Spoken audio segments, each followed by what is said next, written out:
What is up, folks? Welcome back to the stream and the T5S2 Season 7 Invitational. We are live with two, I would say, old Invitational faithfuls. Over here in the red, we have our Season 2 Invitational champion returning to try to defend his throne and reclaim the honor of the Space Wolves. Anomander is playing Space Wolves versus over here in the blue, we have Danny P playing Genestealer Cults. Thanks for everybody for coming and joining. A little bit of early morning 40k. Big thanks to our event sponsors for this event. To begin things off, we're sponsored today by Delta Studios, which makes incredible full-size, realistic, life-scale props for a variety of sci-fi universes, including Warhammer 40k. So you can get things like bolt guns, bolt pistols, and chain swords from them, which are super cool. Gamemat.eu, which makes gorgeous tabletop accessories, including neoprene mats and resin terrain. The Magnet Baron, where you can get magnetization kits for your Warhammer 40k kits, so you can switch out your war gear on the fly. And last but certainly not least, 3D6 Wargaming, which makes all of our cool neoprene mats for the objective markers. And also, I'm joined here by a teammate from Breaking Heads, Wolf Amiibo. Malcha is here to co-commentate his teammate with me. Malcha, how you doing? Doing fine, thank you. Thanks so much for joining me. Happy to be here. Go ahead. Happy to be here. Yeah, I think it's going to be a sweet game. It's a pretty spicy matchup, and it is, in fact, a matchup that we have duplicated twice over the event this season. Space Wolves versus Genestealer Cults. How are we feeling about this one? I think Genestealer Cult are like the strongest faction at the moment, just because we are so good even in the match versus Eldari. But if there's one faction out there that is able to stop them, it's Space Marines with Desolation Marines. Yeah, for sure. Space Marines definitely have a couple of really interesting pieces of technology that can stop them. Although Anomander was bemoaning his list selection when he saw his first round pairing here for this event. Because he had a Phobos Librarian to attach to his Infiltrator squad that he had ended up cutting, which is one of those pieces of technology that he unfortunately didn't bring today, and then saw he was up against Genestealer Cult. But we're going to... Go ahead. I mean, he is Anomander, right? He needs to have like some really silly stuff in the list. Absolutely. Otherwise, it wouldn't work. Yeah. He has like basically the 40k Drunken Master here, where yes, just throws whatever at the wall and sees what sticks. Yeah, talking about a little bit of T5S2 history, he did win the Season 2 Invitational as the second Space Wolf player in a row to win a T5S2 Invitational Championship, after Jaime Paris won the first Invitational by making a staggering number of invulnerable saves with Logan Grimnir on Storm Rider. as is tradition, and he's made it back several times. He coined the infamous Wolfbots list, spamming dreadnoughts with Space Wolves, including Wolf and Dreadnoughts and Redemptors in 9th edition, and now he's back with some pretty hardcore jank. We've got 2 units of Thunderwolf Cavalry in this list. What do we think about that? I have no idea why he has 2 units. I mean, I have really no idea why he has 2 units. I understood he wanted to play Space Wolves. He's a Space Wolves player. He's also a Custodes player, who are like one of the best factions at the moment. But of course, it's too good, so Anomander cannot play that. So he needs to play his Space Wolves. Too easy. Too easy. And he just loves it. And 1 unit is fine because you can do all these movement trickeries if you target them, if you go inside of 9 inches of them, etc. So they are surprisingly mobile for a mounted unit, but I have no idea why he's running 2. Well, I think part of the secret technology here is that, by the way, everybody in chat, let me know if everything sounds good and if the audio is okay, but also exclamation point lists in chat if you want to follow along with us as we're discussing these lists. But I do think that some of the secret technology that we have here is the fact that we're running multiple Thunderwolf Lords which, again, I think not a unit that you see very often, but that gives us pretty staggering access to rights of battle. So a lot of those movement tricks that you discussed, you have access to on both Thunderwolf units, because you can pay a command point to use it the first time it's triggered, and then use the rights of battle to duplicate the stratagem on the second unit the second time it's triggered. So he can sort of do it twice. I didn't know about the move. It's always nice. We also have, interestingly, in these lists, we're also taking Wolfguard battle leaders in order to pump those units as big as they can possibly go. So we are basically all in on the Thunderwolf meme here for the most part, because we're running these 8-man Thunderwolf units.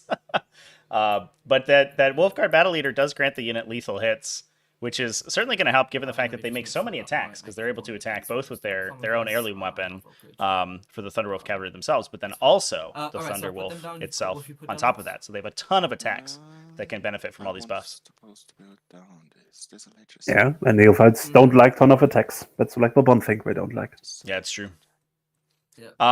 So yeah, in addition to those 2 units of Thunderwolf cavalry, we're also running the Desolator Brick with a Primaris Librarian attached to that. One of the 2 characters that can attach into the Desolator squads. Those guys in Primaris Apothecaries are usually the options. But they're going to get a 4+ invulnerable save from the Librarian, so they do have a little bit of defense against opposing artillery, which can be helpful if they get caught out in the open by, Eldar artillery or something like that. The characters, but it's just basically Battle Line and Ridge Runner. But I think generally what we're just going to be trying to do here is use the Desolation Marines and their huge number of blast attacks to peel off these big neophyte units.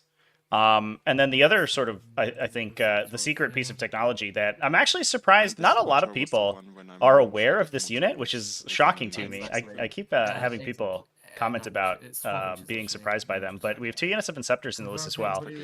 And those guys, because of their meteoric descent, can, when they deep strike 3 inches away from enemy models instead of the normal 9 inches.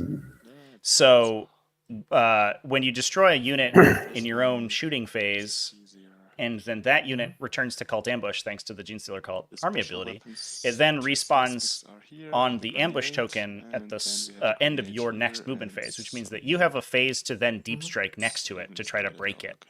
And these Inceptors, being able to come in 3 inches away from stuff, are potentially able to sort of pick up after the Desolation squads the next turn after they blow up these neophyte units.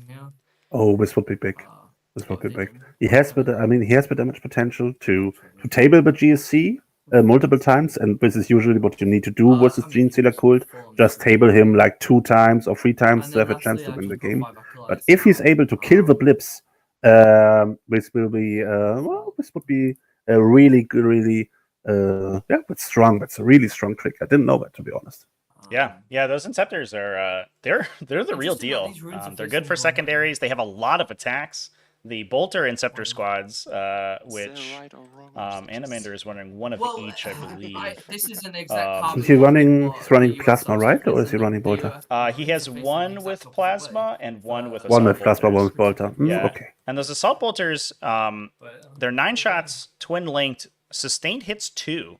So you can, especially if you're shooting your OSIP moment target, you can just sort of, go fishing with their hit rolls and try to roll a bunch of 6s, and then double or triple their number of hits in order to clear out a bunch of infantry.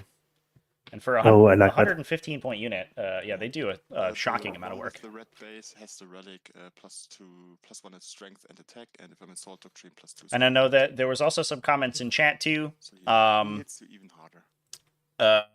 Folks were talking about the Thunderwolf cavalry themselves as well. I think that is just some good technology, because the blips also disappear when you complete any movement within 9 inches of them. So that can include things like charges, pile in, and consolidate.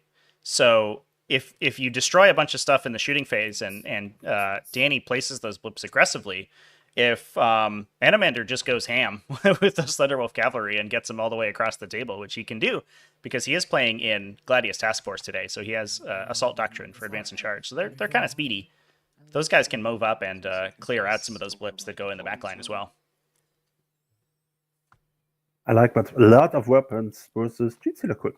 Yeah, yeah, and that's you definitely need as much as you can as you can get because Mhm. Wait, no, they are before real we vote strong. to see who goes first, of course.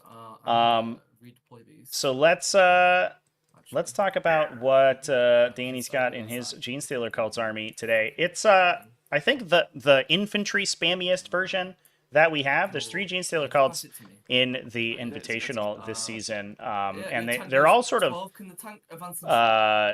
they're focusing on a slightly different unit archetype. And Danny has just basically pushed as many battle line units as he possibly can.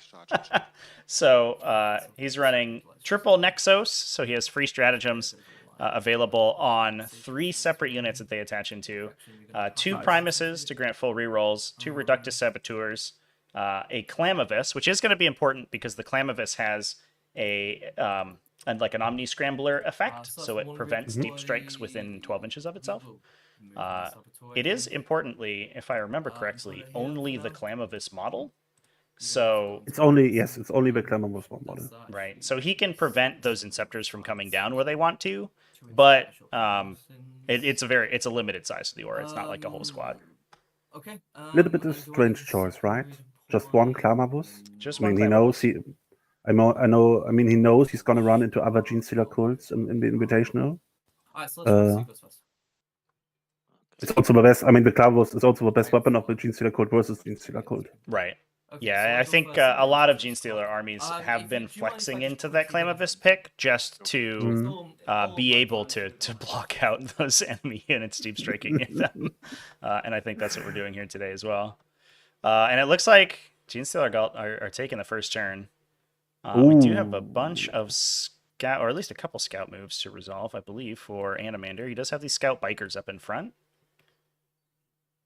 We'll see where he ends up going with those. No biker, no aberrants, right?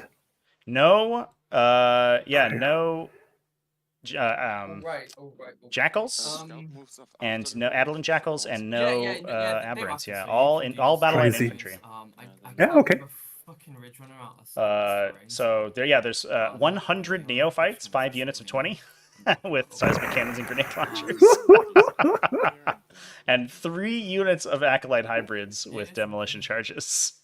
Alongside another unit of 5 with hand flamers just to follow up, and then 2 ridge runners with their mortars to grant +1 AP. Right, so let's go into my movement. Oh god. Oh. It's a lot. There's a lot going on. We'll see if the Thunderwolves, those vicious claws and teeth, they are effective. Are they effective enough? That's the real question to get through all of these bodies. 4 attacks from his the rider. Javi, this is a TT tournament? Like Tabletop Simulator? It is on Tabletop Simulator. And it is a TacticalTortoise tournament because it is the Invitational of the T5S2 season. We had about close to 400 players this season, and we took the top 16 and make them fight to the death. This is currently in the round of 16, so we're still in round 1, but most of the round of 16 games will be complete by the end of this weekend. We actually have 4 games scheduled this weekend. One this evening at 9:30 p.m. US Eastern, and then 2 back-to-back tomorrow starting at 9 a.m. US Eastern. And at no other time was fight to the death so correct as in the beginning of 10th edition. Yeah, 10th edition is a gladiatorial match, basically, for sure. Let's advance for 5. So we go 11. Advancing. How much shooting is the Lancer? Not much. Yeah, I'm just checking these Lancers. We do have these 2 Gladiator Lancers in the back of Anomander's list. That I mean, it's kind of a concession to the heavy armor factions. Eldari if they take their armor spam and Imperial Knights, but unfortunately, they're not going to be very useful in this matchup. I will disagree. Not, of course, not from their shooting, but they will be important because they will be his weapon to put into neophyte units. Just touch them. Just to touch them, just to touch them. He's not gonna kill these units but get touched by the gladiators. He's just putting the gladiator in. But one weakness that GSC have is they don't have fallback and shoot. Right. So Lancer goes into neophyte units at some point in the battle and just blocks this unit out. Yeah, yeah. They're also, and I mean, any faction that relies heavily on deep striking, you'll find that even if your units don't like match up, their weapon profiles don't match up well against them, just using them to block off real estate is useful. And Gene Stealer cults can come within 3 inches of you, but I mean, a Lancer is not a small piece of machinery, and so it is going to take a reasonable amount of space up on the table, and it's not really a unit that Danny like wants to commit aberrants or something to blowing up, or excuse me, acolytes hybrids to like demolition charging. So if he's using his nexuses and he's using his stratagems to kill those lancers, I think that's just a win for Anomander. Yes, completely with you on this point. And I believe it's a big advantage for Danny that he gets the first turn here and is able to, get like 80% of the board for free. Yeah. Yeah, especially both players running tactical objectives. I don't know if we've drawn objectives yet. Can't go that way because you'll be within Lynch. Okay, 11. We are moving. Danny right? doesn't. Danny, nope. He doesn't need them. Look like it. He doesn't need He them. doesn't need them. Perfect. Danny is a Gene Stealer cosplayer here too in chat. Oh, there we go. Sorry, he just remembered. Perfect, nailed it. Is Tabletop Simulator free to play? Not quite. It's currently $20 on Steam, but all of the Warhammer 40k mods and stuff, that's all community created, so that's all free. So once you own Tabletop Simulator, it's just the engine, and basically all the content on it is free from there. So you'll get like thousands of hours of use out of that $20 price tag, and it's often on Steam as well, or on sale on Steam as well. So you can usually get it for like 25 or 50% off. Yeah, to be honest, I was looking for like a Patreon address for the Tabletop Simulator crew. I know. Because sometimes I feel like I've put like 2,000 hours in on the Tabletop Simulator in the last years, and it's like, yeah, and $20 is not enough for what you do. Especially because the Berserk Games guys also give some special. I don't want to say that there's any sort of official relationship between the TTS 40k community and Berserk Games, but no. but they have made some concessions to people playing Warhammer 40k and other miniature games on Tabletop Simulator, which make it much easier to play, which is awesome. And that's why it works so smoothly, which is great. Bit of assistance would be good. Well, if it's not Steam Tuesday, but yes. Yeah. Yeah, if it's not Tuesday. Yeah, Tuesday is cursed on Tabletop Simulator. Okay. Oh, it looks like I think they're having some trouble. Let me jump in there with the players real quick here.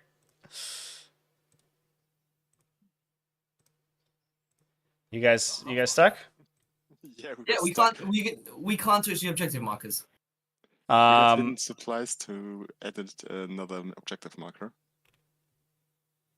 Oh yeah, because I of forgot about that. yeah, because it adds 2 in the center. Yeah, this one you should. Oh, I'm not promoted, so I can't interact with them. I think that the train's just on the middle, so you can gizmo them up if you want, or you can. There we go. Cool. Yeah, we can just do this, and then we can. Giant helm side.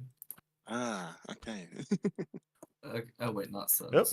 that's Thunderwolf Cavalry. I'll take one. There you go. All right, so we've got set one up in No Man's Land. In which direction do we have to move them? Yeah, I think they just go directly towards the from the battlefield corner. marker. Yeah, exactly. Yeah. So it's just. Yeah, if you want a hand let here, me- I can give you a line, and then you can just set it up 6 inches. Ah, okay. Yeah. Perfect. Yeah, sorry about that. I should have called that No, out at it's the okay. beginning. It's all right. While you do that, I'll go back to my movement. Oh wait, no, I pressed it to you. There we go. Now it's on me. Yeah, there we go. Beautiful. Cool. Beautiful. Thank you. All right, crisis averted. We had, unfortunately, we got a little bit ahead of ourselves and didn't pay attention to the fact that we were playing Hidden Supplies today. So we have to duplicate the objective in the center. So we're actually playing 6 objectives rather than just 5. And this is together with priority targets. So even if Danny now has control of the field, there's an easy way for Anomander to get back in the game, as long as he is still in the game. That's in, I mean, turn 3, tag 4. That is a good call out. Assuming that he has any models left, then Yes. he'll be able to come back in. I've actually found that a lot of these missions that have like a lot of the missions have special concessions to scoring on the end of the 5th round, and it's made the dynamic of first versus second player really interesting, because the first player oftentimes gets to score their tactical objectives a little bit better because they have like free reign on the first turn. But it also means that they give up a lot of stuff usually. So they draw tactical secondaries first, and then they can sort of run into the middle and score. Right now we have Secure No Man's Land and Tempting Target, which I think we've circled as the Tempting Target selection here, which means that Danny has to throw a bunch of stuff up at the middle in order to score those. So Anomander is going to lose a couple things here because of just the turn 1 aggression, but he's probably going to pick up this entire squad, and that means he pulls a Nexus off the table, which is pretty valuable.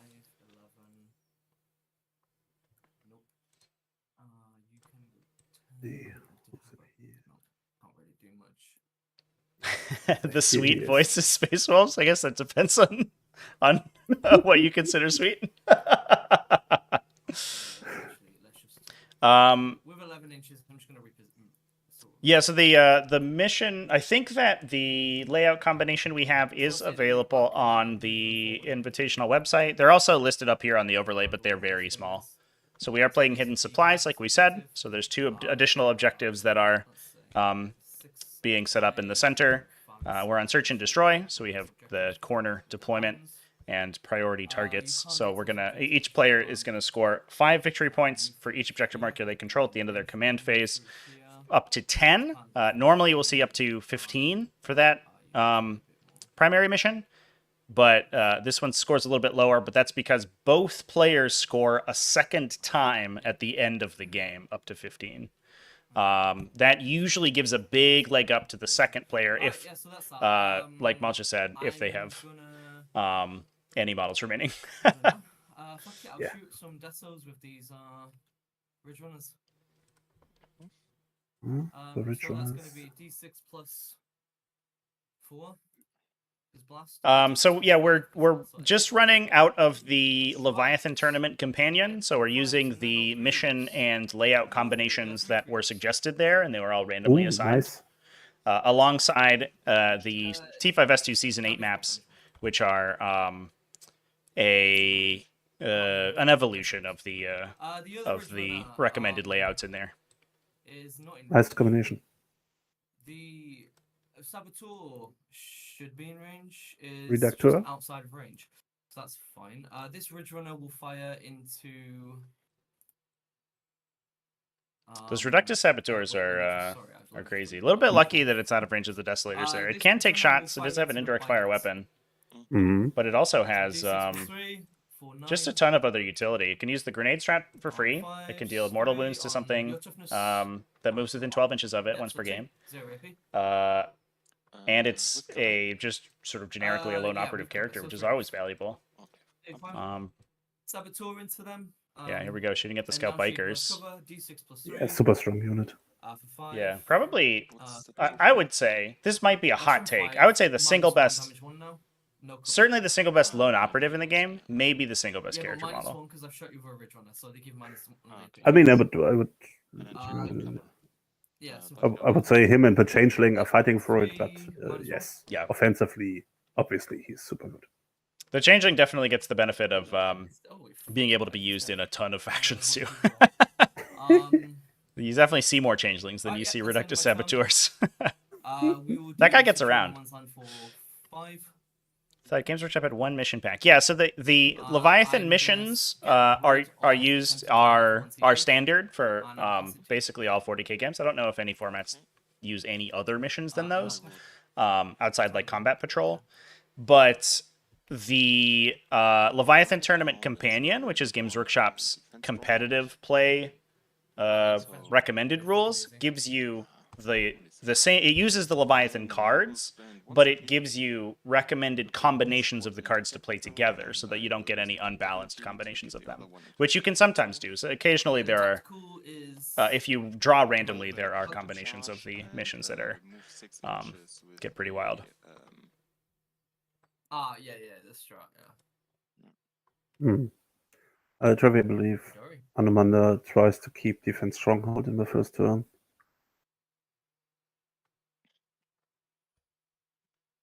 I don't think he's allowed to. Yeah, that one has to be shuffled back in.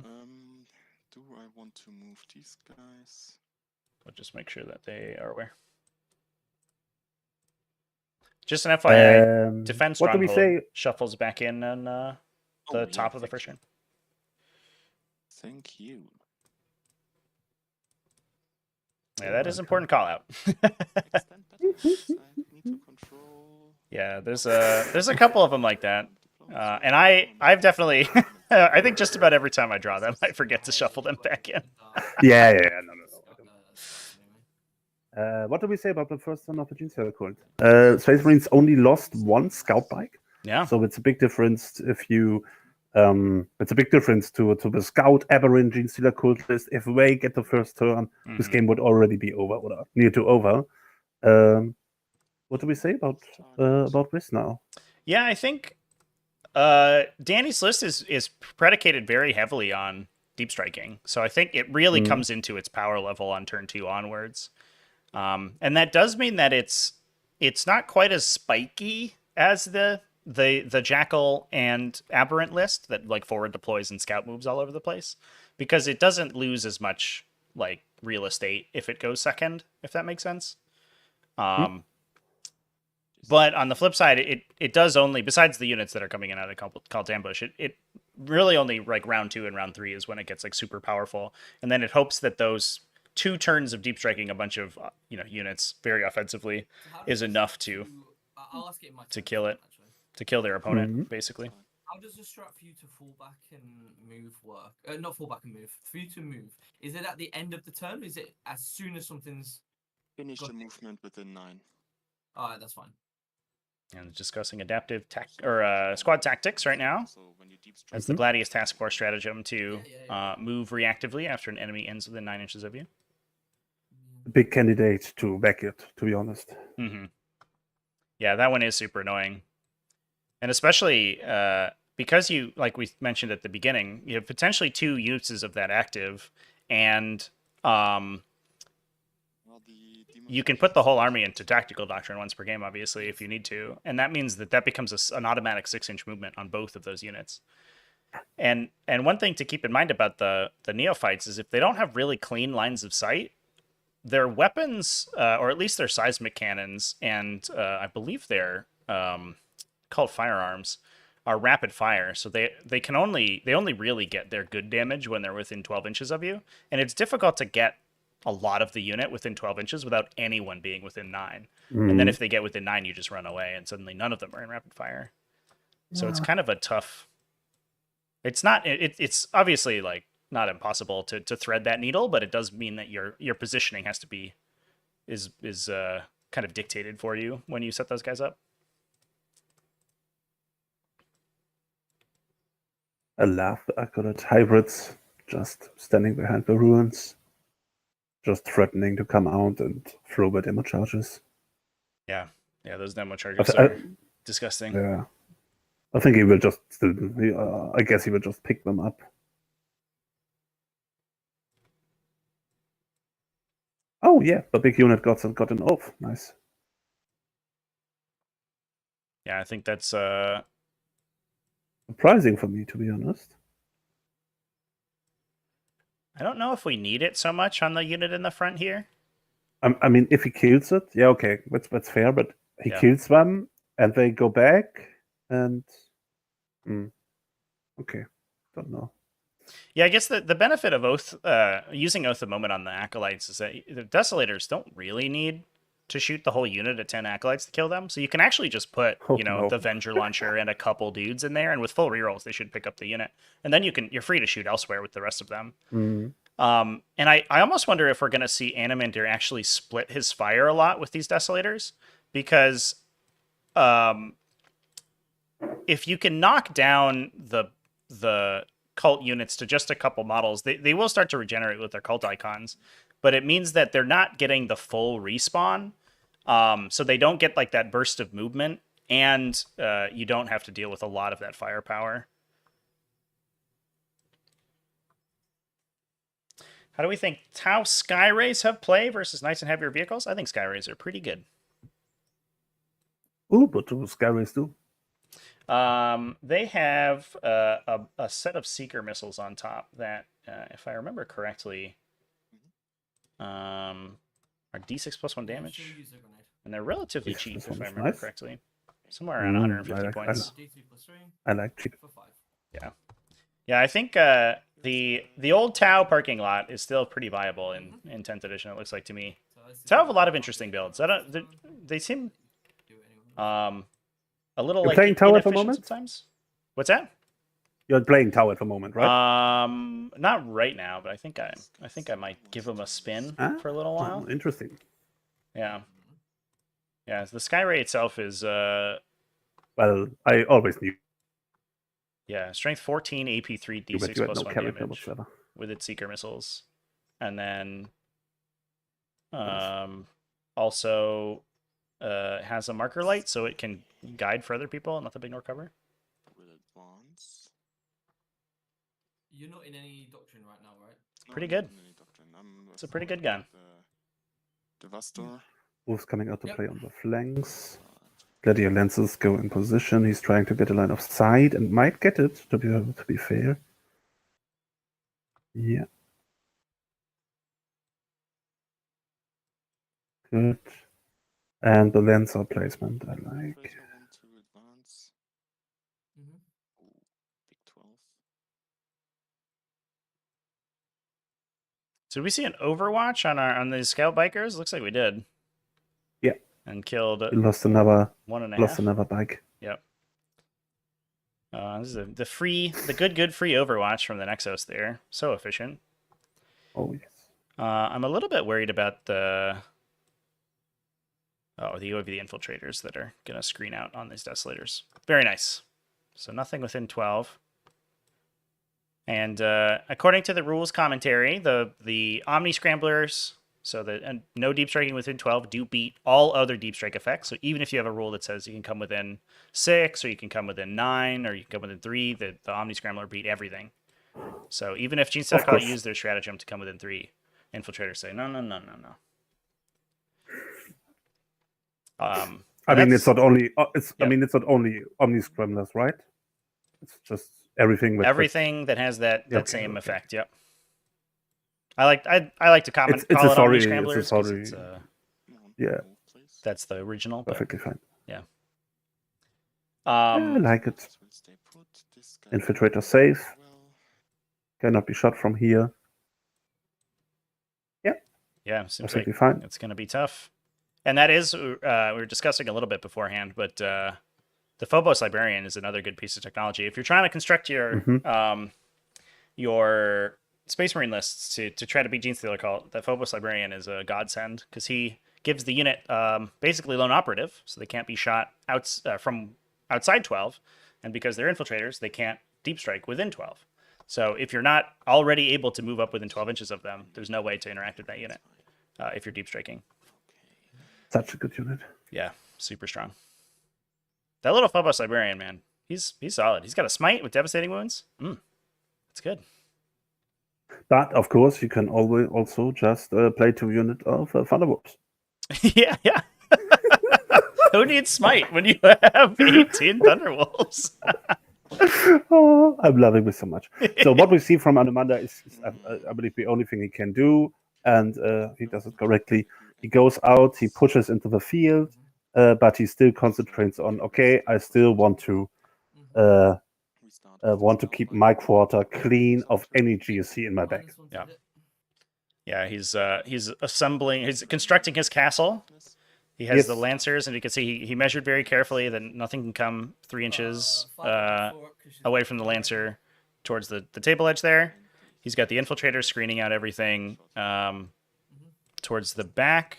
Although it looks like there might be a spot for a little unit in the back corner here. But I don't think anything is small enough to come in because Yeah, from Librarian, maybe 9 inches. I think I cannot measure at the moment. But... Yeah, if it uses the 3-inch strat. But to be fair, yeah, okay. All of the units in Deep Strike right now are 20-man, and they certainly cannot fit. So I don't think anything's coming in over there. And then the Lancers being used to basically plug the gaps on the sides to keep the Desolators clean. And again, the Desolators are the name of the game here.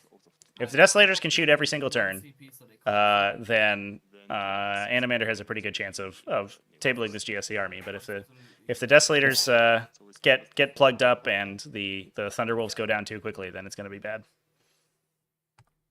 Well, that's nice. +5 because you're blast. 4, sorry, not 5. 4. Yeah. On 3s. Yep. T4, right? Yep. 6 is auto wound. 6 Oh, explode. the explode. Yeah, the explode. Yeah, so 4s. Rerolls against that target, so Yeah. 7 AP wounds. nothing, right? AP nothing. 5 up. You ignore cover, don't you? Yes, I do. Yeah. Nope, squad's dead. And we will put a token.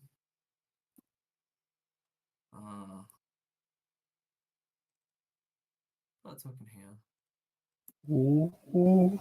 So this is, I think we are seeing the Desolators split a little bit here. It looks like.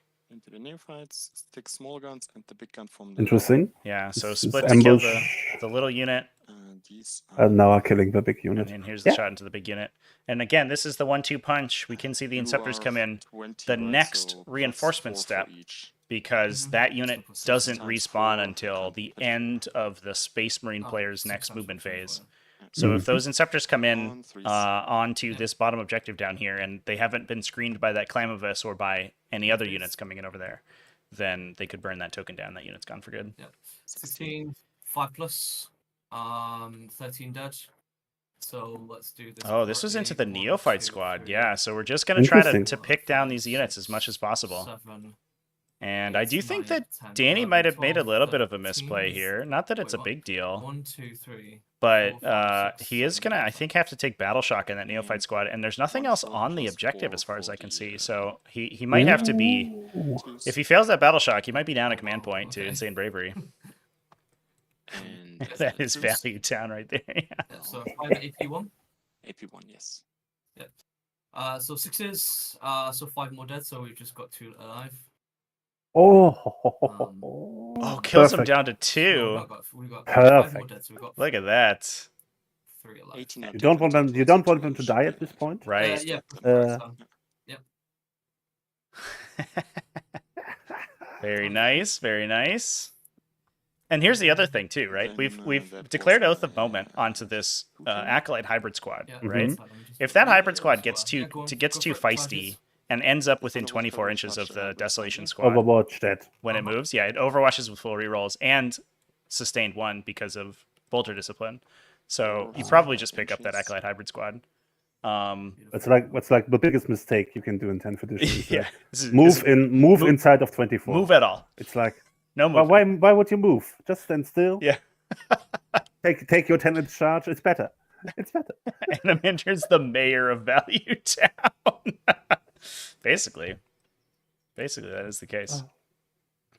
Now, we had an interesting discussion, and Anomander is actually the one who brought this up, but as it turns out, if you set up that one of those units from their cult ambush or deep strike and they get overwatched, their cult icon actually doesn't trigger, which is really interesting. So despite the fact that their icon respawns models at the end of the movement phase, so you would come in your reinforcement step, get overwatched when you're set up and lose a bunch of models. Then at the end of your movement phase, you would attempt to put those models back. But you have to set them up back in unit coherency with models that were on the table at the start of the phase. So if no one's on the table at the start of the phase, you actually can't trigger it. So if they deep strike, they do not come back. And we did have this discussion with the players, so they are aware of that interaction. But that was a good pickup by Anomander here. I'm really starting to like the wording of this rule. Like, you can only set up models. So this is also the same wording, and that prevents you from setting up units while you're in teleport or something with Grey Knights. Right. Because you're not able to set them up inside of 2 of coherency because there's no coherency. Right, there's nobody there. The last one will stay put. Yeah, that rules commentary document. It isn't the best thing in the whole world, but I'm definitely glad we have it. Yes, better than nothing. +1 to wound for the cavalry up here, top. All right, here comes the Thunderwolf cavalry into this neophyte hybrid squad. Time to eat some neophytes. 21 attacks. Tasty. On force. On force? Why on force? I think that's from the wolves themselves. I believe are only weapon skill 4. 82 2 damage. Yeah, the wolves themselves only hit on 4s, but the guy on top hits on a 3. Okay. And then we have Even though the profile is the same otherwise, which does make things a little bit awkward. Oh my god. 5. Yeah, keep going, guys. on 3s this time and 2s as well. AP1, 16. Oh wait, okay, I think the squad's dead. AP1, so yeah, these that dog's gonna eat, you know. Look at that! Look at that a great harvest of neophyte hybrids. So I could move. Did we get the whole unit? Looks like it. They can't move onto the marker. They're gone. First Exos dead. Goodbye, and that is the Nexos gone as well. More than 7 away. So we can cross one of them off of the table forever. Oh, sorry. Oh, right. I mean, not goodbye, but see you later. Go wherever the fuck they want, so they can. Okay. Well, the Nexos is gone forever. Yeah, the Nexus is gone forever. Yeah, those guys don't come back. They're gone. Ooh, maybe he wanted to kill the unit in the back too, just to kill the Glamavus. Right. So this is an Ooh, yes, this would have been good. Yeah, if that unit did go away, then he would have lost the objective back there too. But he's still on 2 with the Reductus Saboteur, so that actually doesn't matter. Yeah. So no Bring It Down scored this turn for I score 5. Anomander. We'll see if he actually axes that secondary. You should. Yeah, he does. He axes both. Yeah. So you're gonna get a command point for that one. That's super difficult to score against Insular Cults. These Achilles Reach Runners are not hard to kill, but they are hard to catch because there's no way that they're ever going to be in line of sight of your army with their little mortar. Oh, is he max 10? Yeah. Oh, he's running on and then in the last turn it's 15. Right, yes, that one. Okay, yeah, they're very inconsistent with scoring on some of these objectives. All right, so over here, leadership. All right, Battle Shock tech for these neophytes. Oh, they're okay. So do I get a CP for holding the objective? Nope, never do. So that's that. All right, let's do some movement. Danny, forgetting to draw his tacticals Still again. get a CP? Yeah, for the neophyte hybrids. Yep. Tactical objectives, or how I like to call them, CP givers at the end of the turn. Danny, what are your objectives this turn? It's a very good question, actually. I have no idea. Defense stronghold behind enemy lines. Ooh, behind enemy lines. No. It's an awkward one this turn. That's still not able. No. I don't think that's scoreable this turn. Yeah. Defense stronghold's easy, but that one only scores 3 victory points. So it's not a big score. It's a good one to just. I mean, just get in this tiny little cool. You got to get it. I mean, it's 3 points. It's 3 points. Right. It's still good.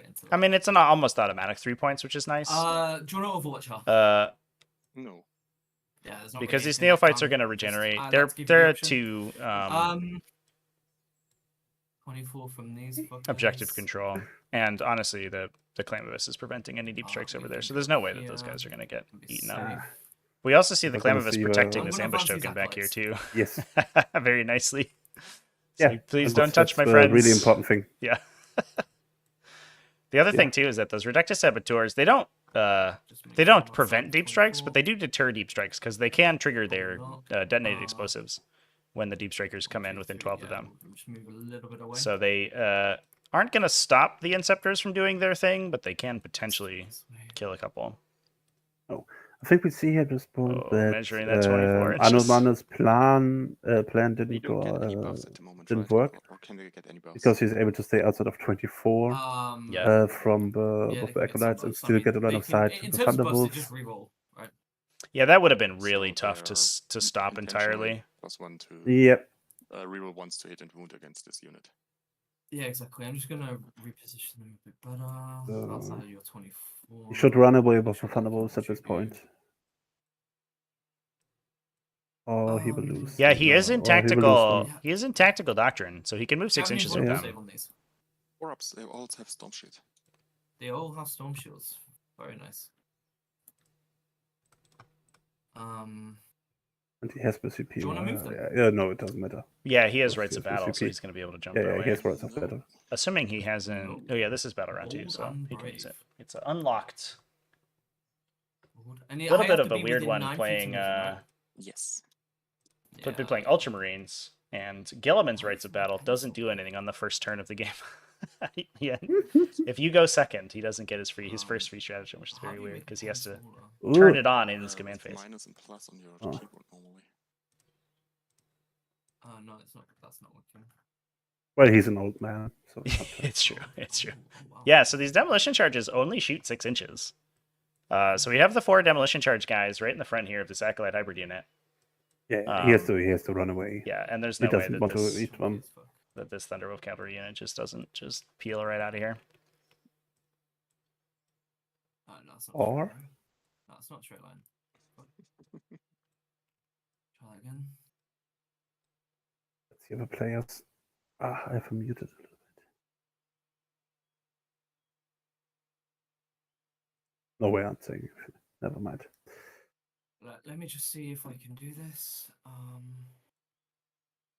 The scary part, I think, for these Thunderwolf cavalry is even as scary as those demolition charges are. It's almost just more so the neophyte bricks coming in. Saboteur is gonna. Yes.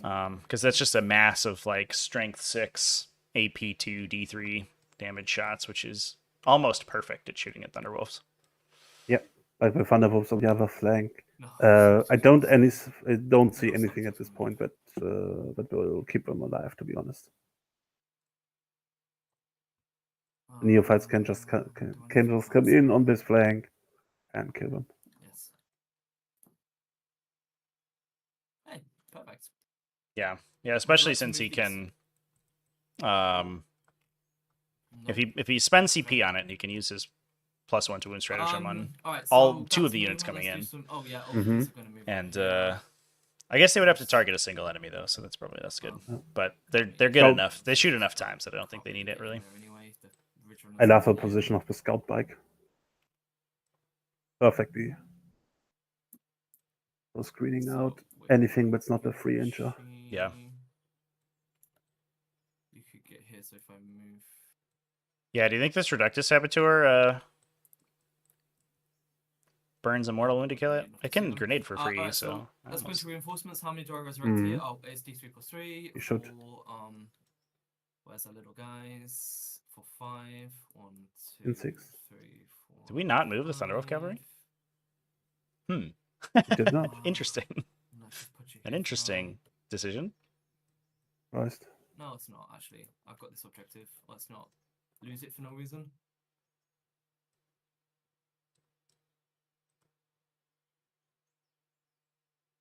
Beautiful. So You I wrote just something. double check. You would have to come here. 1. That's still not a straight line. Jesus Christ. Nope, they're safe from your nonsense. Not safe from the desolations, but who is? So right, let's do some more The Gene Stealer deep cult strike. player So, calling back to what we were doing. 3-inch deep strike nonsense. Ready? What do we say to that? Put 1 here.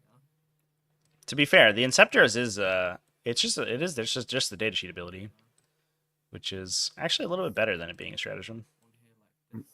Although you can do it on anything as a stratagem, which is nice. Here come the seismic cannons. Come, seismic cannons. And he's trying to get them in line of sight to the scouts. Can Might probably be problematic, to be honest. probably Maybe squeak 3? 3, I think, yeah. Which is, to be 3 fair, if he- probably all you need. Those guys Yeah. are very Yeah. good at shooting at scouts. I think within 9 inches of the thunderbolts. This one. Let's find out. Put under. They are just within 9, so he can't shoot anyway. So I'm gonna move him back. All good. Yeah, and clearing out these little backline units, as bad as it feels to dedicate the whole Neophyte hybrid brick to mostly shoot at scouts, it is necessary to make the deep strikes in later turns better. And also, to be fair, a Neophyte hybrid brick only costs 160 points, so it's not even that much of a contribution. This is going to be ambitious. It's not even possible to throw them away. Like, even if you throw them away, you don't throw them away. Right, yeah. Then they come back anyway, so who cares? So it looks like this is a unit with no characters in it, so we're not going to be sacrificing any characters so far. Look at this chain, too. Yeah, wants to do another movement block. Yeah.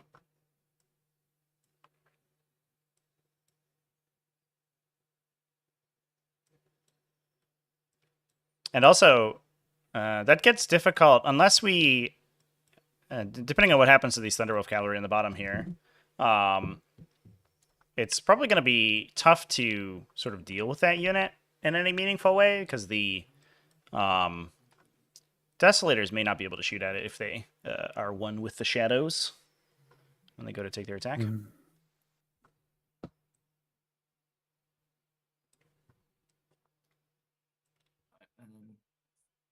Kind of a good stratagem. Yeah, it's extremely strong. Gives them stealth and untargetability outside 12, which, as per the rules commentary, triggers retroactively in response to targeting. So they become untargetable in response to being targeted, meaning that the attack has to be retargeted to somebody else who's eligible. So they're just unshootable if you're not within 12 inches of them. Full stop. Which is a little counterintuitive, but that is how Games Workshop's ruled it. Oh, well. And I believe that it's good that they ruled it this way, to be honest. We have a lot of these stratagems at the moment in the game, and after we lost so much lethality from that Yeah, it's so difficult to kill models in 10th edition now. It's so difficult. All right, so another Neophyte brick coming down. Again, no characters in this one, so we're not rerolling or anything. And importantly, if we don't use Perfect Ambush to get +1 to hit with these guys, the seismic cannons do only hit on 5s. So they're not the most reliable things in the world, although that Reductus Saboteur has got something to say. She's about to do a bunch of mortal wounds. I think I like Denny's, I don't know, his Soviet Union approach. Just bring the Thunderbolts more onto the field, and then let them eat some Neophyte units where he doesn't even do something. Like only half these Neophytes actually have guns. The other half have the bullets for the guns. Yeah. Yeah. Something. Quantity has a quality all its own. And I mean, I like it. But the Thunderbolts end up on the marker in the next turn, and he will be able to deep strike a lot of things in that will get a free shot at the Thunderwolves. And now the Thunderwolves are in a position where he's not able to bring as many units in maybe as he wants. So I like it. Yep.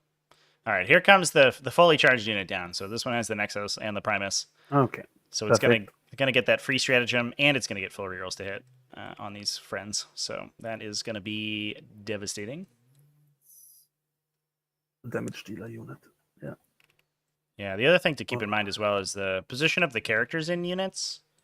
One thing in 10th edition, because of the characters are attached, and unless you're being hit by precision weapons, the characters are always the last models to die. So if a unit has line of sight or range to a character, there's no way to pull out of range for it to attack. So like these Wolfguard and the Thunderwolves on the bottom here are actually basically guaranteed to get hit because their characters are in the front, which is tough if you want them to charge and get their attacks in, but don't necessarily want them to get murdered. It's a bit of a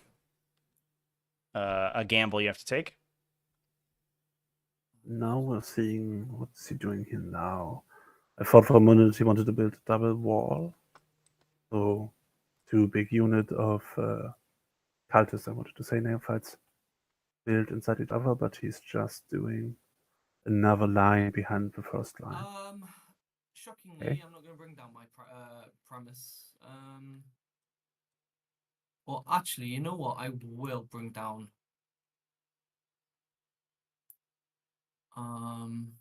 He's not protecting his ambush marker, right? How many The shots is a second? gladiator lancer? Yes, yeah. That one in the bottom right-hand side back here is unprotected. We have a 10 model acolyte squad. We're gonna try to fit into this corner here, or we could maybe 3-inch deep strike it to get on the gladiator lancer. And then he just confirming, no, your Overwatch won't kill me, right? No, won't kill me. Good, all good. Oh, and this unit has a Primus in it too. That's dangerous. Mm-hmm. Those demolition charges also only hit on 5s. They're a little indiscriminate. Yeah, but I mean, he's using them on the gladiator lancer. No, the gladiator lancer is like, I mean, he's more like a fortification at this point of the game. Yeah. That's a good way of putting it. Yeah. Want to move with any of these? Yeah. This is definitely a one eternity later kind of moment. But that's why we play on chess clocks, chat. You're free to take as much time on your turn as you want to, because you and your opponent are guaranteed to have the same amount of time. And if I mean, GSC calls some of these factions that really benefit from having one big back-breaking turn where they can try to sort of beta strike their opponent and kill as much as possible. Yeah. And if they do that, then the rest of their game doesn't have to take that much time. It's still going to take a little bit to move all these models around, but largely they just benefit from standing on objectives for a while. It's super fun playing with Chaos Space Marines versus GSC. This is like, bam, ha! I come down, I table you. Now the Gene Circle comes down, I'm tabled. At least the game's over quickly, right? There you go. Oh, yes, it is. So how many 4+ saves do you think we're going to make on all these Thunderwolf cavalry? Oh, he's a master of 4+ saves. Oh, He trains for this sure. every day, I believe. Yeah, he's got the wrist flick ready to go. That is he did demonstrate that pretty well in his season 2 victory. Mm-hmm. Had an excellent game against Skauki playing White Scars in the final round, a Space Marine mirror match, and Logan Grimnir just ran the table. It was cool to watch. And Space Police were not the strongest faction at this point. It's true. They do have dramatic overrepresentation in T5S2 events. Because I think there's a lot of really, really good and really committed Space Wolf players. Yeah. Then you are not blastable the by best 2, roll. so 20 shots. Mm-hmm. Now on 6s. Mm-hmm. Nice. Well, these are exploding. It might have toilet dice, chat. It's hard to get digital toilet dice. But maybe we should reskin the dice roller as a toilet. Okay. And this doesn't help Anomander at all, because all the demo charges just stay alive. Rip. Chef with this gun. Yes, 4 spots. So the infiltrators are back here on the his Anomander's back objective chat. This is where the infiltrators are. On 3s. And he can spend the command point to come in 3 inches away from the Lancer. So they are unable to come in inside the castle over here, so they can't deal with the Desolators, but they can sort of come in near the stuff on the outside. All right, let's do some shoots. The aura of no deep strike is only from the infiltrators themselves, not anybody else. You're done with your reinforcement, right? Yeah. If you want a rapid ingress somewhere exciting. Rapid ingress Can time. I come in somewhere here with my base? This would be Wow. outside of 9. You have to come outside of this big bubble. Let me just turn off all the other bubbles. Yeah, you have to come outside of this big bubble because that's a Commonwealth. Yeah. I think he's hoping that a lot of this fire gets directed into the Thunderwolves. So if he comes in with the Inceptors, it's going to be not too much to shoot at him. Mm-hmm. Give me the time again. So. And that also means he can come in next to the ambush token, destroy it, and then move in his own movement phase next to the second ambush token and destroy it too. Oh, this would be super if strong. the Inceptors survive. So that actually might pull some focus from the Thunderwolves, because I don't think Danny wants to lose 2 ambush markers immediately. From direct, just heavy stubbers. Don't do nothing. His line of sights are going to be really weird too, especially if he comes down like in the back corner, like near where the Ridge Runners are. Maybe get shot by some shotguns. I didn't understand why he not protected. Why he wanted that. Yeah, why he did not protect this marker. One of them is representing a 5-man Acolyte squad, so he can lose 1 and it's fine. But losing both is a big loss for sure.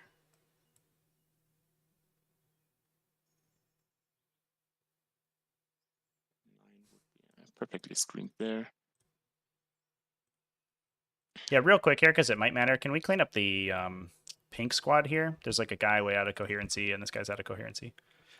Yeah, I don't even know why he's there, actually. I think I didn't place him. We'll just put him here. Yeah, so I think we need a friend for the icon bearer too. Oh, that's who that was. Yeah. No, the friend's got he's got the Primus and the Nexus. What are you talking about? Oh, the characters in the unit? Cool. The Primus and the Nexus are instead of 2. Nice. Yeah. I could come down here, get rid of this token. Yeah, no, the unit up in the top chat is Scout Snipers. Only 1 token. So they're not infiltrators. They have the infiltrators ability, but they are not the infiltrators unit. So they don't have Omni Scramblers, which is what actually prevents people from setting up. It is very confusing because infiltrators are the unit so nice they named it twice. With both its ability and themselves. All right, Inceptors, 1 ambush token down, and looking to grab a second one. Oh, these guys could wreak havoc if we don't just shoot a bunch of stuff at them. Within 7. Do you mind if I move The other cool thing too is that the I needed a 1 inch to charge. the rapid ingress there is immune to Overwatch because it's not in your movement phase. Alright, so they're there, yeah? They're there, yes. Fantastic stuff. Alright, let's go into some shooting. First things first. Saboteur will fire into these Wolflords. I'm going to spend... she's 0.1 either way. Yeah. Man. She was in range. Not being able to draw. How? I just moved to 0.1. How is she still 0.1 away? Either way, she's within 6. Yeah, exactly. We're fine. Well, there, you're within 6, easy.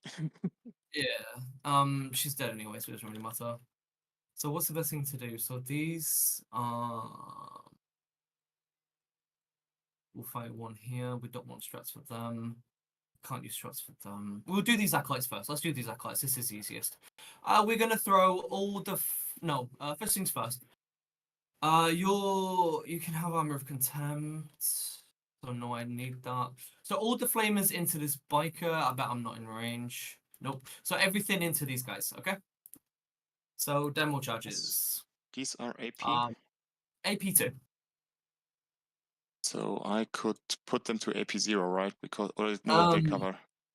I'm not ignoring cover. So first things first. Let's do the easy thing. Ridge Runners, I'll fire them into each Thunderwolf squad. That makes the more sense. So I can get rid of that +1 AP and ignore the cover. I've had like 6 first things happen here.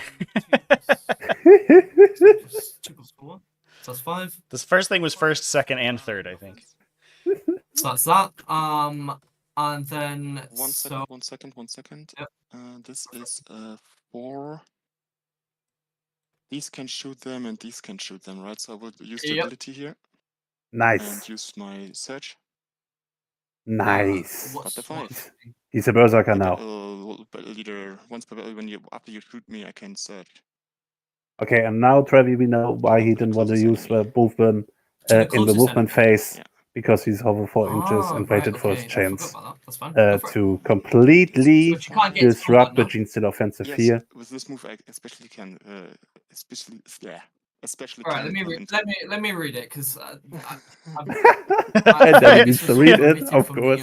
You explained it. Hold up. There's some space wolfing happening right here.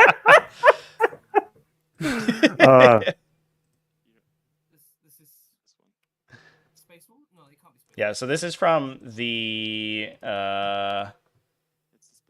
this is from the battle leader, is that right? Yes. Alright, so you never said that they can go into combat when you Yeah, let me pull up his data sheet, everybody. Great stuff. No, you didn't. Okay, just no, you didn't. But just go for it. Sorry, I wanted to. No. Didn't want to get you. There he is. Yeah, so we're using. So I'll be honest. This one caught me too because I had no idea they did this. Once per battle after an enemy unit he is talked finished. about it. He talked about it before, and Yeah. that's one of the things that makes these Thunderwolf units so mobile. That we're Oh, able, my if you shoot them, God. to get extra movement in, and These can do it as well. of course, this disrupts the Gene Stealer plans a little bit on this side. This is literally a trap card moment here, chat, for sure. After an enemy unit is finished making its attacks, if this model's unit was targeted by one or more, this model being the Wolfguard battle leader, can move D6 I mean, to inches be fair, closer to the closest to be boss fair, he enemy. talked about it before. He Yeah. talked about it before to Danny, but And of you course, just forgot. it's, Yeah, I mean that's a matchup knowledge thing that you do. Like Space Wolves, we talked about it before, are not a top faction right now. They're like Space they're Marines not. are fine, but they're no Eldar or Gene Stealer Cult, and that's a matchup knowledge thing that you just don't know if you haven't played against this weird Thunderwolf list before, and that's huge. That's so big. So this unit now blanks the Acolyte hybrids from shooting. They can no longer attack. Nothing can target the Thunderwolf cavalry because there's no way to fall back and there's no way to shoot them in combat because they're not monsters or vehicles. They're only mounted. So this unit just survives. It gets to activate first because it's the non-controlling player's turn in the fight and phase. it's the oath of moment, and it's oath of moment. And it's he's oath just of gonna moment. shred it. Oh, this is literally the trap card. He's got these poor acolytes coming and going. These guys are about to be dog meat. And then worst case scenario, he can just flip into Tactical Doctrine, fall back, and charge whatever he wants in this Gene Stealer Cult army. Oh my god. And to be fair, yes, of course, Space Wolves are not a faction that are a top list at the moment, so you don't know what it does. But Danny came into the game and he was like, "Oh, you're playing 2 units of Thunderwolves," and he was surprised. So this is the moment where I'm saying, maybe if you're playing your opponent in an Invitational and knows this before, maybe I take a look at the list. Right. And if I see 2 units of Thunderwolves cavalry, I'll ask myself, why is my opponent running 2 units of Thunderwolf cavalry? Absolutely. Yeah. There's no one comes to the Invitational playing a list with no intention to win with it. Certainly, these units are. I mean, it's like a WoW between the players, but we all bring super strong and mostly silly list, and of course somebody always brings Altari or whatever is the equivalent. Right. But where are no weak lists on Invitation. For sure, and especially, I do think that as good as these factions are, right? I think that 40k, with most of the factions of the game, is at a spot where you can at least give the top factions a run for their money if you're a very good player and with whatever you're playing. So well, that sort of turns this whole turn on its head. I think these Thunderwolf cavalry are about to pick up about 30 Gene Stealer cultists. I don't know how many wolves he will be able to bring into melee, but it should be enough. Three guys right at least enough. A character and probably 2 or 3 regular guys, and they have 7 attacks each. 2 hits, 1 save, 0 AP, which with full rerolls should be enough to kill the Acolyte hybrids, I assume. That's enough for 1 AP here. These and then they just get to continue to do it and hit the next Neophyte break as well. And then if assuming this Acolyte unit dies on this turn, the ambush marker has to be set up immediately, which means that Danny's restricted on where it goes, because if it goes too far forward, the Inceptors break it also. So, oh yes. And the other cool thing about those Inceptors, although their weapons are assault as well, so they can actually still get value and perform actions even while advancing. So the range at which they break ambush tokens and still contribute to the fight is extremely long. Yeah, potentially 25 inches. Yeah, we did have somebody betting $100 in chat that against Space Wolves to win this one. Oh, Zachary. Oh, Zachary. So we're picking up some infiltrators with the shooting. It's a good pickup just to reduce the size of that bubble. Hi, Peter. 1 hit. Toughness 10. Wonderful. 10, yeah. 5s, 1 save, AP 3, no cover. 1. Roll the dice. Yep, go So- through. D3 for 3. Oh, nice. Oh, it's into the Gladiator Lancer, Yeah, right? we're starting to demo ping down the charges. Lancer.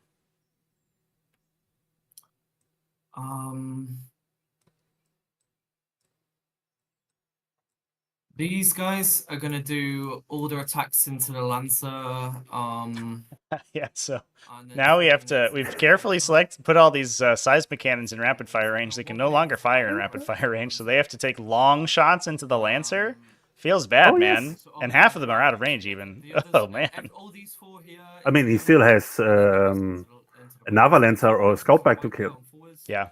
rerolls from the Yeah, primaries, I'm not helping. I know. 1 extra Uh, increase, 1 and Yeah, minus I assume that Scout Bike gets taken out by one of the random guys Yeah. with a shotgun over here. Why no cover? I'm not probably within, yeah, I of deep course, yeah. strike. I deep strikes as well. Ah, okay, yeah, you ignore So he's dead. That would be ignoring cover. All the This is to be honest, this is so strong. With all the Gene Stealer continues coming back, ignoring cover. right. It's an effective AP in this part of 10th edition. Yeah. Yeah, ignore cover is incredibly powerful ability, and they get sustained hits. AP2, Mm. so 6 5 ups. So that's 43. So that's 3, 6, 8. It's down to 1. Oh, These acolytes will do their flamers into the cavalry. Mhm. 6. For 30. the acolytes are now able to shoot into the And Thunder then Cavalry, on just not the way he wanted it. Yeah. You'd much rather throw a bunch of demolition charges than So 7, shoot flamer pistols, but you take the shots you can get. Yeah, that would definitely be a one of those moments where you take you take 5 and you reconsider your game plan for sure once those Thunderwolf cavalry muck everything up for you. 2 grenades on shot. Over here you've got 1 left.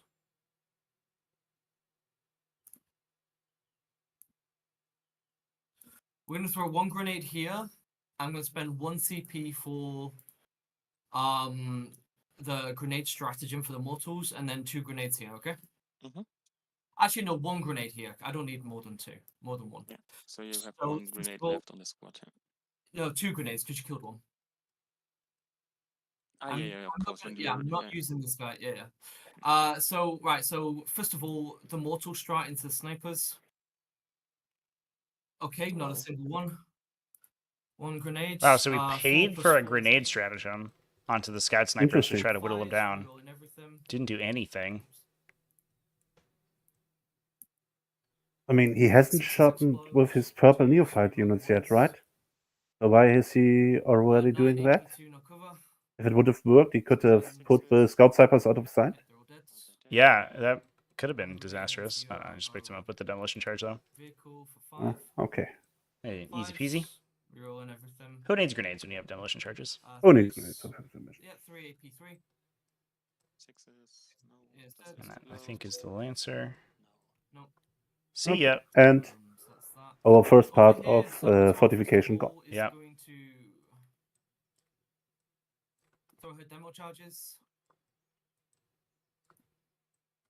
How many shots? 6 plus 3 plus 1 is 10. And now Twos, demolition charges in the other unit of Thunderwolf Cavalry. and then So AP. twos, AP2. 7 AP2. Mm, But you did get cover, I guess, if you wanted to take it on that, so you'd have 4 plus anyway. yeah, well, I'm thinking of contempting them, but let's go You first. know, oh right, yeah, you can do it for free, can't you? Yeah? That's 7. 7. 2 dead. 2 damage each. 2 damage each. 2. Ooh. Here Do we we need a 5. Try to do a so- reactive move Yeah, on these these other squad can Thunderwolves shoot too now.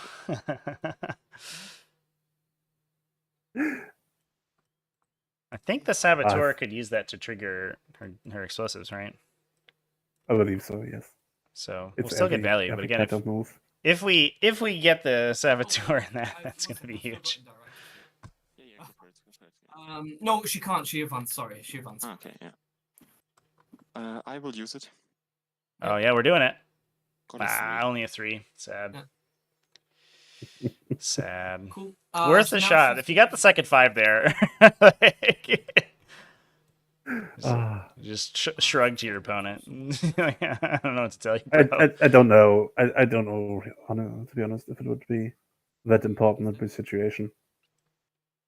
Well, I mean, it prevents the second neophyte unit from shooting at them, right? Mm. Oh, okay, wait, no, she can't do it. I can't do it. What am I talking about? I have to be eligible to shoot. I think I have to be eligible to shoot. Yeah, wait, no, select one enemy. Yeah, not been selected. I can't do it. You're fine. You're fine. Sorry about that. This whole thing has knackered my internal order of how I was doing this turn. So yeah, Danny, they're I think a fine. little flustered We're gonna there. fire the neophytes now. I'm gonna spend 1 CP for +1 to hit and +1 AP. No. Yeah, I think he was considering a grenade strat in response to that, but Yeah. you can't do the grenade strat after you've already shot your gun. Hitting on 4s, 6s explodes. So I'll leave them in. Ooh, Wounded strong on roll. 4s. Strong So roll that's again. 12 AP2, so 12 4-ups. Okay, so no, it's D3, so Oh, it's D3. I go for it. so 4. Ordered roll. 1 dead, yeah, 2 dead. Another 2 gone. And then the grenade launchers. So on 3s. That was Oh. just seismics. 1 extra, and then 3s. Yep, 3 more 4-ups. Ouch. Oh, neophytes are so strong. So strong. Oh, good saves though. It's Gonna fine. save that one, and it doesn't look like 3 too more many extra. shotguns are in range. Down for So 1. actually, I think that's all that they're gonna take from that. Okay. Yeah, just half of a Moving. unit. Yeah, but if that Saboteur still activates, you can probably just kill the Thunderwolves with Yes. with the bomb if they do anything, which is sad. One Thunderwolf down to 1, so he will die the moment he activates. So we have 3 although- models left. I think we are in range for that Lancer to just move up and shoot her with a laser beam, so I might not have to worry about it.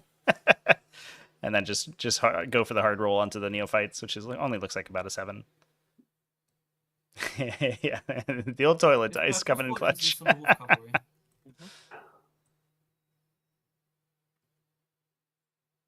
All right, all right, top left unit of Thunderwolf Cavalry. It's all you guys. I can't base you. So we're gonna go this way. Are we considering a charge? He did. He charged. Oh yeah, made it on a 9. Easy game. Easy roads, easy life. Beast, he's now charging groups, but wouldn't have been able Yeah. to attack. But he hasn't Oath of Momented on these ones, so Did he charge? I'm confused. Or was with some extra movement shenanigans I know nothing about? I want to kill the red squad. yeah, that looks like a charge. Because he's rolled a 9 in the dice box. So I think Okay. they got enough just to get to. It's supposed to be 1. Yeah. A tabletop Outside of inch. simulator The range yellow squad sense into is the tingling. interceptors. Looking like a clear 6. 1.2. Yeah. I'm base you. Well, to be fair, if they can't get base to base, they don't actually have to go into engagement range. So they can just move up to the unit and then say go. Although, I don't know if you'd want to move that close, because then the Thunderbolts will just punch you. So, Okay. eh.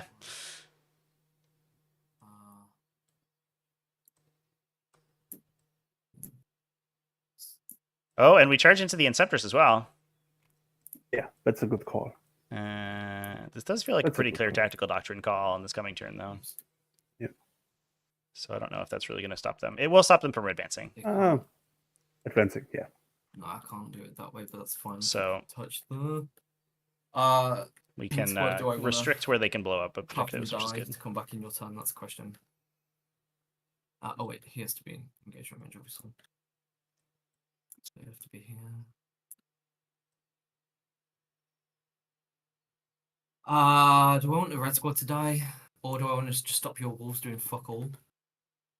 I kind of want to stop your wolves from doing. Yeah. So these red squads will charge your wolves. With a 6. It's the most It's the most melee-hungry neophytes I've ever seen. 8, sorry. Oh, So right now, we're using the purple neophytes, or they are OC2, so they're stealing away this objective from the Thunderwolves right now, assuming they don't get murdered, which they probably won't. Yeah. I So will lose some models. yeah, they're not gonna do anything to these guys, and they are gonna get beat up on, but they are gonna prevent Anomander from scoring more than just 4 on. Or 5 on primary, and that's I think the path to victory here. If you can't kill the Thunderwolves, at least prevent them from just stand with the neophytes on the markers. Yeah, should be a solid way. and also importantly here, he's based the Wolfguard Battle Leader, so the Battle Leader can't get in on the Acolyte hybrids now. So it actually looks a little unlikely he actually one-shots the hybrid unit. Although those 2 Thunderwolves have 14 attacks. 14 attacks, yeah, with rerolls and lethal hits. Hit and foot rerolls. I don't know about that. 2 of them are just doggies, so it might not. So let's do some fighting. Be good. Purples are going to pile in this way. All right. The scary thing here is that, like, the closer you get to this, like, Wolf Lord, you just get more and more Thunderwolf cavalry engaged, and it doesn't look like, I don't know if we can wrap anyone really. Maybe this front Thunderwolf, but it looks a little bit dicey. So 4 guys. I'm not even gonna. 4s, 6s explode. So yeah, 6s nothing. That's fine. Not even gonna roll. Does he say? And then the pink guys. While rolling.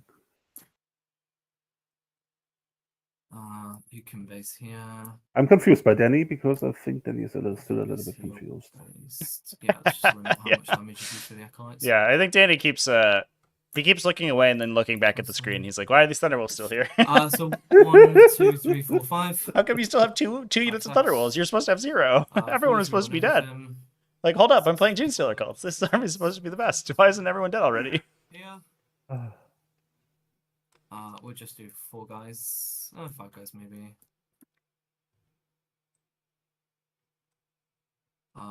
And then actually no, let's just go back on that. And the thing we have now is that I believe Danny might start to run into time problems. Right, we are in turn 2. It should have been a relatively easy turn. He sets up, gets his line of sights. Yes, the turn is long because he's setting a lot of units, but he gets his line of sights, shoots, it's done. And now we have charge moves. Yeah. He needs to move again. We have. I don't think he wants that, to be honest. And then you fight back. Okay. And we know from before that this is the first game in Tabletop Simulator with clock for Danny. Yeah, he did mention that at the start. Just He before can we were move, live. right? He's not based. No, he can't move anywhere. He's based and he's got nowhere to move because the base is too big. Yeah, but I mean, like, this He is a can't base move contact, base, and then he can make a base contact like here. It's just this one. All right, yeah. I mean, he already was sort of in Okay, base. yeah. So he's base to base there, so he could hit this guy, but the rest can't hit the acolytes. It's just 2. Yeah. So this guy has to come this way. Then we do that for 3. Base this guy.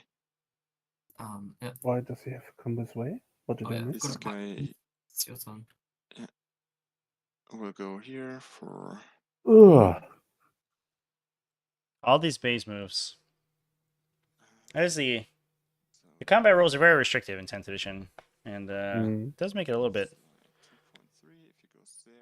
time consuming to determine exactly where everyone has to go. Yeah, I think they had good intentions, but they messed them up. Yeah, I agree. Looks like the entire unit's going to get to fight. It is split between 3 different units, but that does mean we get to make as many attacks as we have. All right, big Thunderwolf unit. What have you got under the hood here? These guys. We start with the guys on the acolytes. That's 8 attacks from the riders. On 3s. Full rerolls. 2 wounds. And then on 3s. Full rerolls. 8 dead. 7 dead so far. 7 AP1. 1 damage. AP1. So 6s. 5 dead. 5 dead. Okay. We were jumping the gun. Then we have 6 doggies. Can hit them as well. On 4s, full rerolls. And then 3s. 4 more wounds, AP1. Oh, Surviving. not going to kill the Wounds hybrid at unit. AP1. Oh, no. 3 more dead. We spoke too soon. 2. Didn't quite get him. 3. I mean, it's not really important, right? No, not pull This him out. point. Try that again. Yeah, you just want to have Then knowledge of It's where not- your it- opponent's the 3 markers guys into go the purple before squad. you Here we Mm. don't before have you, both, you go to your so movement, right? 12 Because then you attacks from can the riders at least force them to Yeah. put them in far away where they can't on 3s. go near Mm. your guys who could break them. And 3s. Look at that hit roll though. Hot That's damn. 7 wounds, AP1.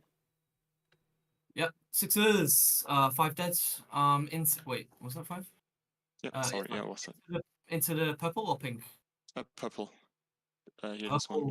Purple. Your OC what on these boys? OC 2. So I need to keep. What was my secondaries? I forgot. Behind him, yeah, I can't do behind him lines. I'm going to swap that. I could do next turn actually, ish maybe. He has sorry, to put, of course, so because of his 5 movement. dead, yeah. He might get into coherency issues here. 5 He dead, didn't double up so, in the line at any place. Right. that's fine. Yeah. Well, fortunately, he has the Reductus Saboteur on that middle objective, and I don't know Mm. if she's really in danger. On 4s. And So you can just pull from the end. Oh yeah, but there's no triangle in the back there, so it could It's not actually coming from one strip most of the your- unit from coherency. Oh boy. Uh-oh. Six dead. Yeah, you're not. That's a good call out. What's Danny doing now? Goes into the, orange He put squad. one guy back in here. That's No. 12. No, okay. he's grabbing. Yeah, so yeah, so he's that just- the first ones were from the Thunderwolf attacks, I think, and then the rest of them were from And the guy now on with top. coherency Yeah, ones. because they Still hit on missing different some, numbers. Yeah, and Oh. then we have 2 normal and the 2 characters. So 8 I like from it. the normal guys. He also shouldn't be too worried about. On 3s and 3s. Oh, this purple unit lost its cult icon actually. Well. Oh. I was gonna say he shouldn't be worried about losing the seismic cannons because he could bring them back with a cult icon, but not if you don't have a No, cult icon. No. Ah. And 2 saves. Well, this is it wasn't as good for Anomander as it could have been, but it's not bad. 4 dead.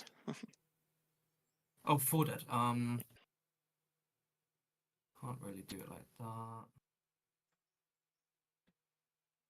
Okay. Yeah, It's too bad he wasn't in Assault Doctrine, so he couldn't have given the Thunderwolves plus 1 AP, and I think they would have done a lot more damage there. And then we have the 'Cause they were- Scepters. They got rebuffed on a bunch of These can 6s, move. which is unfortunate for them. We have 2 guys over here, right? So So he tell me, would how does be- the end of this unit on his marker have He coherency? can move on the I don't think either of these units have coherency, Or so this is this about to guy get real is awkward. closer, probably. this Because per- this is, yeah, actually. yeah, he is closer, so I can't move to on this objective. Here we can try. This guy can move up here, and then he can come onto the objective. But you Mhm. have 12 on it, right? Yeah. So that doesn't matter either. The new OC Um, system coming in clutch. We stay there. Time for Acolytes will weapon fight shot. back. Yeah. So that's just going to be 6 attacks on 3s, rerolling 1s. And then on 5s, rerolling 1s. So just 2 at AP1. None. One dead. Very good. Value. Mhm. Cool. Okay, then we have the Inceptors, 9 attacks. On 3s. Oh, come on, get in there. And 3s, I assume. 4 wounds, no AP. 4 dead. And Scepter's picking up some guys too. Good stuff. 1, 2, 3, 4. Coherency there's no issues void in it. again on the Inceptor side. That's all the melee you're scoring. I don't score anything. I've not had good Okay. saving, unfortunately. Defense stronghold is still you threw Yeah. something away? Yeah, you I'm keep throwing them? away the behind enemy lines. I think. Is it doable? Yeah, the question here is whether we keep behind enemy lines doable? for next turn or try to roll into a better It's secondary. doable. It's possible, but it No, is it's potentially doable, screenable with isn't the it? infiltrators. So You it can gives, I think, 12 keeping it size. gives Anomander a lot of control over your not scoring, which is it's probably a real. little bit. Yeah, I don't want to sound too German, but doesn't he have to clean up his coherency now? Because he At has the already end of the given the turn, turn yeah, to. so it will happen right Draw now. 2 cards. Yeah. Investigate signals. Given it follow already in to the Anomander. corner, Can we just and coherency engage check with- these two? Which one? Sorry. The purple and red neophyte units. Yeah, no, they've definitely fucking failed. It's fine. And even The yellow, to red be also fair. But failed. oh well. 1, 2, 3, 4, 5. That's fine. Mm-hmm. Yeah, there it is. Oof. Continue. Advance, so not on a charge move. Okay, fine.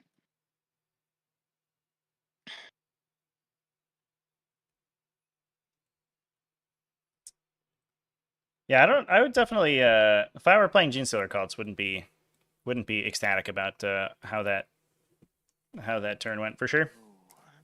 You definitely, as playing Genestealer cult, you don't want to trade like 30 of your own models for One bomb at the moment and one whatever we killed, 4 Thunderwolf Cavalry, Yes, exactly. and no And he secondary was- mission points. Yeah, just to answer the question from the chat. He was warned about this, but he was warned about this in the beginning of the game, not the moment he moved there. Yeah. The players were they went over each other's sort of reactive abilities before setup, so before we went live. So yeah, he was made aware of the Wolfguard Battle Leader ability, but not at the time.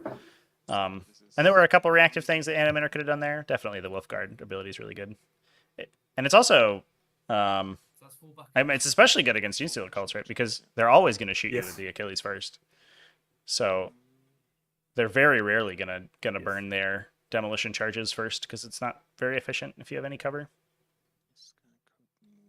Hello. Gladiator Lancer just moving up the board. Do. That Gladiator Lancer. Is there a line on a Ridge Runner right here? This thing? I think there might Ooh. be. I think we could maybe pick up a Ridge Runner. Might be a little tough. Might have to go into Devastator for it, which I don't know if it's worth. Nah, I don't think. Yeah. Could see a cheeky shot on one Saboteur and a tank shock on another one. Get both of them maybe. That'd be kind of sweet. I would like that. Just getting both saboteurs in one turn. Yeah, the Saboteurs, they don't come back. Now, interestingly as well, these Neophytes charge into the Inceptors, which means that they are not eligible to Overwatch currently. So these Wolfguard, as long as they don't trigger the Saboteur's ability too early, the Thunderwolves are actually sort of free and clear right now, outside of that explosive detonation. Not a lot in 24 for the Desolation Marines to kill, right? Sorry, 1 second. At the start of your command phase, Well, for their Overwatch. They can't fall back. No, for shooting. Well, they shoot 36, so they'll have plenty. Yes. Never mind. Yeah, it depends on what they want to shoot Ignore at. me. They could pick up the red unit probably. Or we could just see the Inceptors fall back and they pick up the yellow unit. I mean, we this is the last. Yep. This is the last turn of the Space Marines, especially the Desolation Marines, are able to do free damage. So I need to charge you to get Right, because we now have the potential that there are demolition charges coming for them. Yeah. Oh no, there's still infiltrators, actually. So there's still infiltrators keeping the Desolation Marines safe. Yeah, there's 3 in the building right next to them. So I think we can. perfect. I think we can set up a position where it's difficult or and at least one big unit of Neophytes coming back out of ambush. Let me pass it to my turn. Let me just decide. And Anomander showed all his tricks, right? He has nothing left in the back. Yeah, and the Genestealer could just come back. Like, look at this table. How could Machine Stealer Code win this? He has Right. like They only have, four smashed units back and this one yellow one unit over there. And then the next turn it will all be full again. Yep. And we won't see any more Thunderwolves because Noble Thunderwolves will not survive 2 turns of this. Yeah, I mean, they do come back less characters. Yeah, but... And Danny did burn a lot of command points that turn. He's going to be... Oh, okay. Yeah, that's fair. That's fair. I missed that. He got a little bit from back from ditching a secondary, but that also means that he's falling a little bit farther behind on score than he would like to. Engage in all fronts and investigate signals drawn for the Space Wolves. Engage in all fronts is actually a very good draw this turn because he's automatically scoring the minimum amount. Investigate signal is going to be a little tough, but he can potentially drop in a Inceptor squad to complete that if he wants to.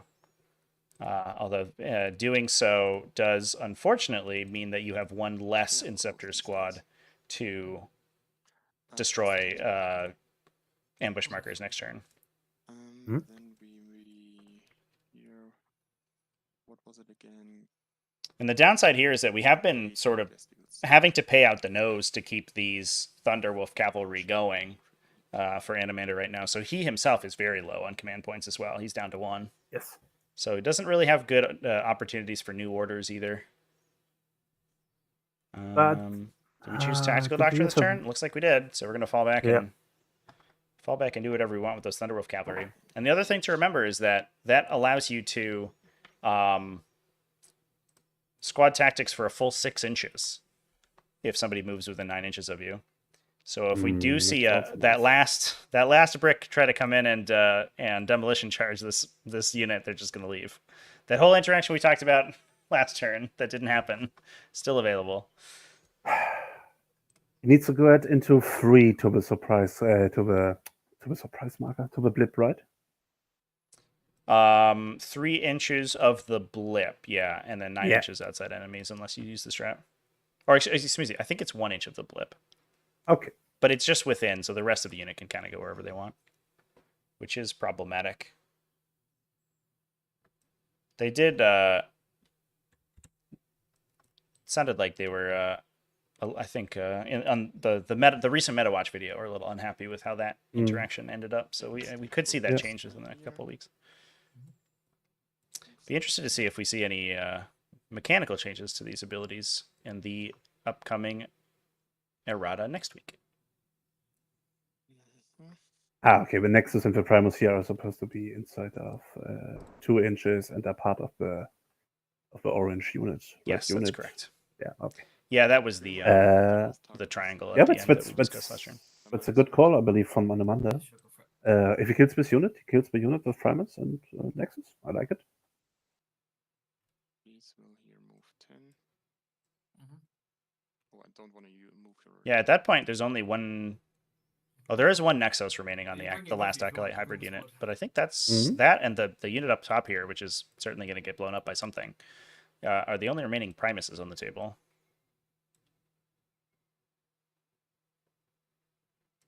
You have to watch out for these 2 Acolyte hybrids over here. It's almost... Anomander's almost disincentivized from killing these 2 hybrids because they haven't shot their demolition charges yet. And if he kills them, the whole unit respawns and all their demolition charges come back. And all have demolition charges, yeah. That's the reason I said it's better that the unit survives with 2 as if we go back. Yeah, right. And they are now twin linked and damage 3 instead of damage 2.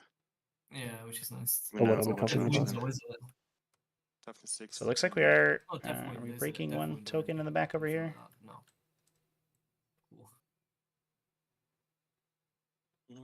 Cool. Okay. They stay put. Here we stay put as well. The other cool thing about those Inceptors is guns. They have all the keywords on them. They're also pistols, so they can also get stuck in with these models and or with these Ridge Runners and keep shooting. Ooh, I like that. Yeah.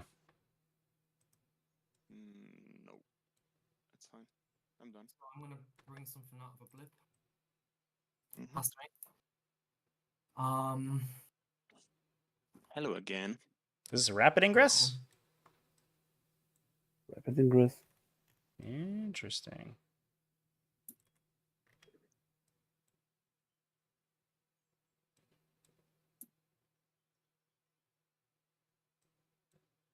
I don't know about that, to be honest.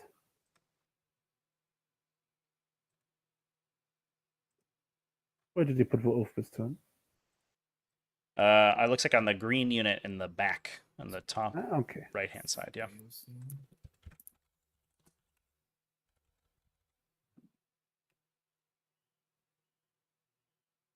This is what takes so long when you've not got the yellow scribe sorted.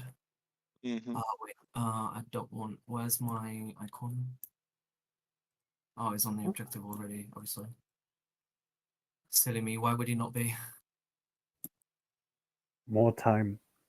And then outside of the wall with 1 inch, in case you get a bit feisty. This is like the one big unit weakness you see for Gene Circle enough Trevi. that I can move through. Just having problems with the clock sometimes. Or you're going to charge here anyway, or you might charge these. So actually, what we'll do is we'll put. Yeah, I put do them think down this Gene Circle games do tend to go the full would, distance, definitely, in terms of time spent. I mean, of course, if we win, the game is fast. Right. Right? Yeah, it's just that like they oftentimes then also do, you know, so much other stuff like after they kill you, because they'll jump in and then everyone's just sort of on the table wandering around, and then you have to you kill enough stuff that you have to score your secondary, so the rest of your army still has to like act for a while, even if your opponent's mostly crippled. Yes. Which I guess is sort of a symptom of them having so much ability to maneuver, is that they can then run all the way around the table if they need to, just deep striking people in order to get their objectives.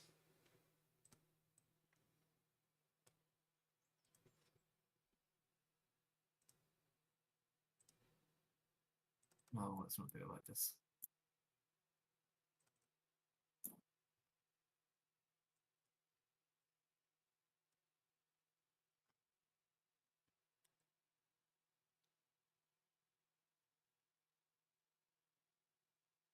Sorry about this. Without doing the auras, it takes fucking ages. Yeah, there's a way to get auras. Be a rasterizer at the moment. You need like 5 minutes to learn it. It's a little bit more complicated than the old Battle Scribe, but it's working absolutely fine.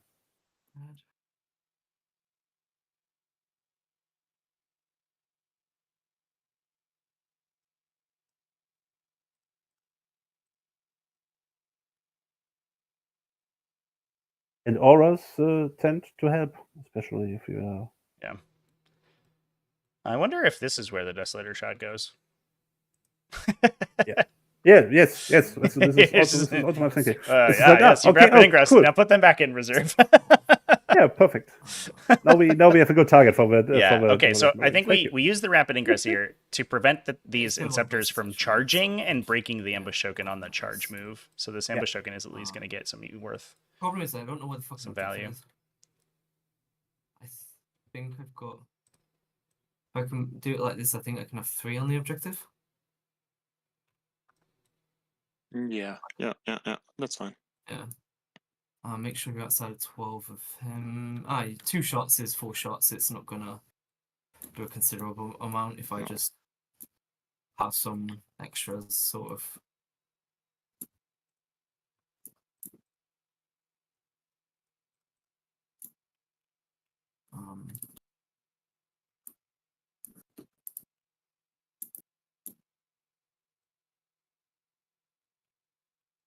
3.9, so I can have 1 in the middle. We have 2 ablative. We're okay here. We're okay here. 4 shots realistically. I'm not gonna kill them. Let's do that. Let me just do a little bit of a sanity check. You're outside of, well, you're just inside of 12 charge range, but you can't make the 12 inch because you have to come out a tiny bit and then charge it. You could charge them if you get a big one, but you'd have to pile in maybe that way. But if you didn't, I would get the objective as well. And then these can come and kill you. That's perfect. All right, yeah, go for it. Shoot me. Okay, shooting. We start with these 2 into your neophytes. Sure, go for it. And this guy will shoot down here because he doesn't see anything else. Fantastic. So on the oath target, not on the new popped one. Yeah, all good. I don't overcharge, so hitting on 3s. Yep. Rerolls. And Strength then 7 on 2s. AP 2, no 2. cover. Cover you have, so 6 ups. Yeah, 2 dead. 3 dice. Oh, 3 dead, even better. 1 more. Oh no, 2 dice. 3. And 2 shots into the other squad. 2 hits. 1 wound. Twin linked. 2 wounds. I get cover, so yeah, 2 dead. 1. No, we'll not do it that way. You're going to charge them anyway, so we'll fix coherency in the fight phase. That's done here. The gladiator. Big gun into the Sanctus. Gratuitous overkill. Guns over here, and his grenade launcher will also go in here. Okay, he's gonna kill the acolytes. Oh. No, Now the hilarious thing would be if the acolytes threw their demolition charges and then hazardous themselves to death and then respawned anyway. First the big gun on force because you have stealth. 1 reroll. 2 hits on 2s. 2 wounds. AP a lot. Goodbye. Turn into a fine dust. Grenade 3. On 3s, I used a hit reroll. And 2s, I still have the wound reroll. 2 wounds, AP 1. Into these 2 acolytes, yeah? Yeah, AP 1 with cover. So 1 dice. More dead. And then 6 shots from the stubber. On 3s and 4s. 2 wounds, no AP, so 4 ups. No, he's dead. Squad's dead. Nice. Gets a blip. That is a blip. Hello, blip. Hello. Then next, we have still 5 guys here, right? 6 even. Just real quick before we go too far, are these acolytes who are flipped? Are they destroyed? The flipped ones are the one that use grenades. They've just used demo charges. Okay, yeah, just joking. Oh, good. Oh, good.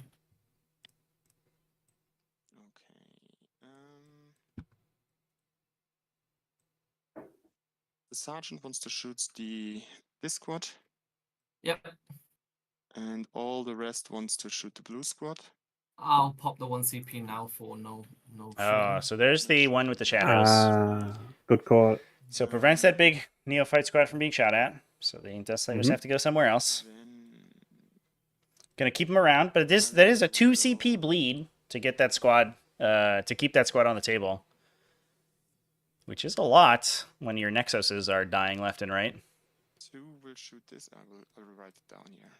And that ambush token that's up there is gonna stick around until the Space Wolf's next turn, and there is another Inceptor unit to come down too, so we have to keep in mind that something else could potentially drop in. So splitting our fire between all these little acolyte units. They are all in range, yeah. And 4 will shoot here, and the sergeant's big gun will go over here. Okay. We start firing into the yellow squad. Over there. Not believing in our Thunderwolf Cavalry brothers over here. 3 plus to 1, kill everyone. that's 4. On 2s, full rerolls. And 3s, full rerolls. Strength 7, they're 2s, right? Yep, and this is into the ones here, the blue ones here. Yes, exactly. So the green one. So yeah, these are AP1. Yeah, so we're currently bottom of Battle Round 2 right now, chat. So that blip would drop in on the end of the Space Wolf players' Battle Round 3 movement phase. So they'll get another opportunity to drop in Deep Strikers and try to kill it. Now it's running. Okay, 4 in the yellow squad.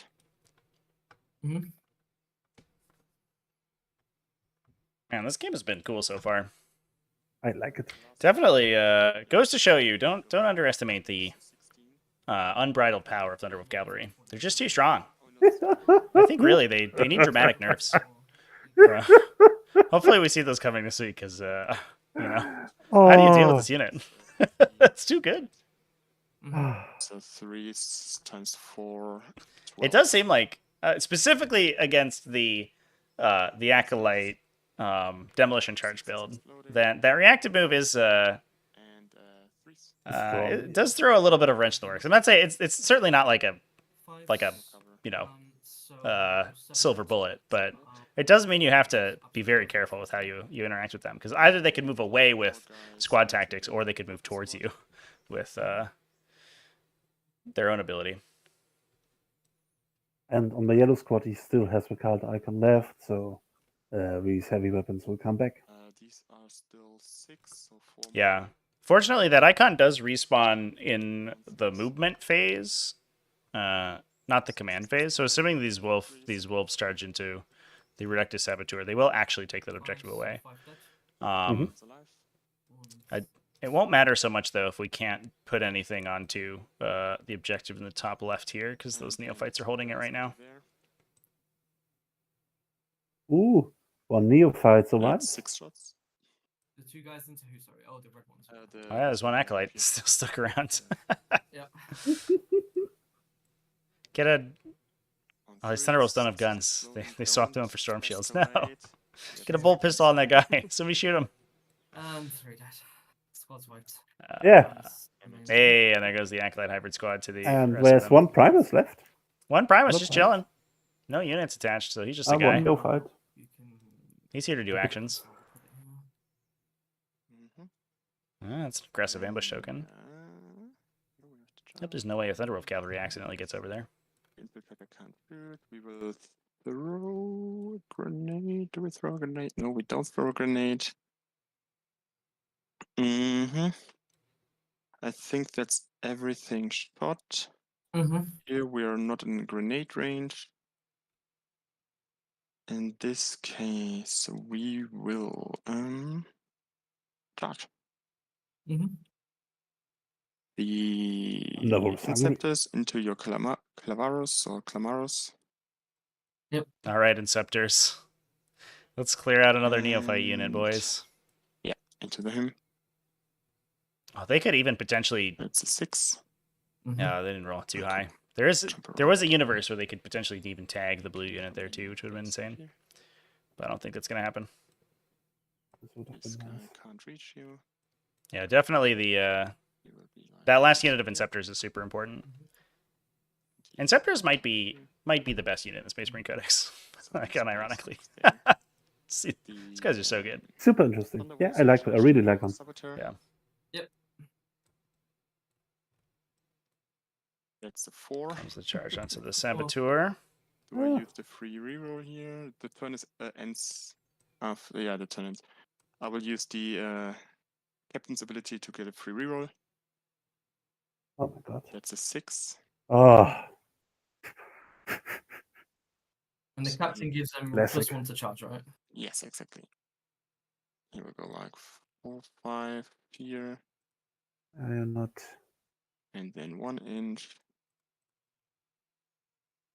And then he can go like 6 inches over here.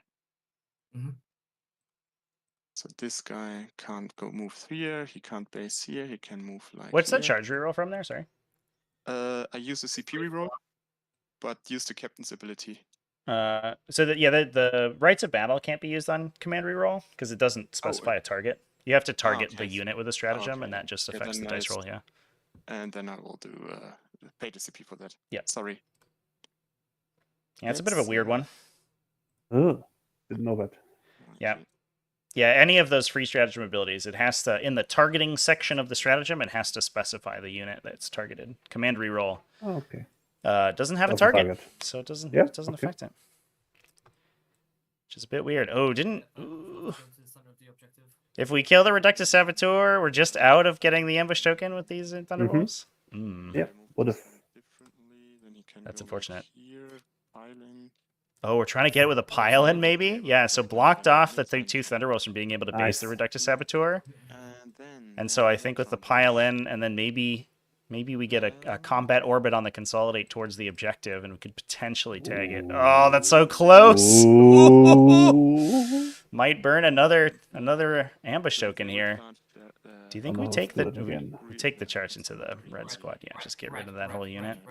Could be cheeky. But we've already used our command reroll to get a charge into the purple neophyte and break that ambush token back there. But I think that's probably a little bit too dicey, even for our resident Space Wolf master over here. our the mayor of Value Town doesn't feel good enough about that one, which I don't blame him.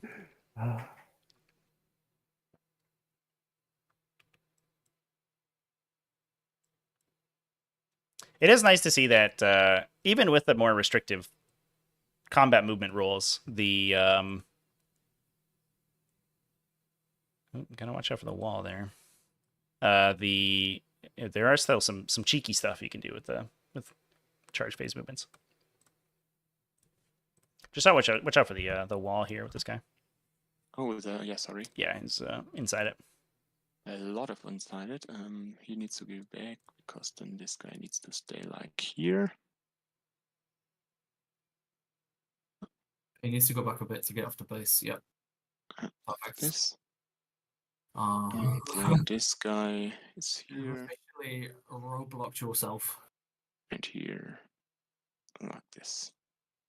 Beautiful. Mm-hmm. And this I guess he would have wanted a higher roll. So he can go base to base. Yeah, it's also just the fact that you have to base these two awkward dudes in the front of this neophyte unit is just making things super weird for a unit that can't go through walls too.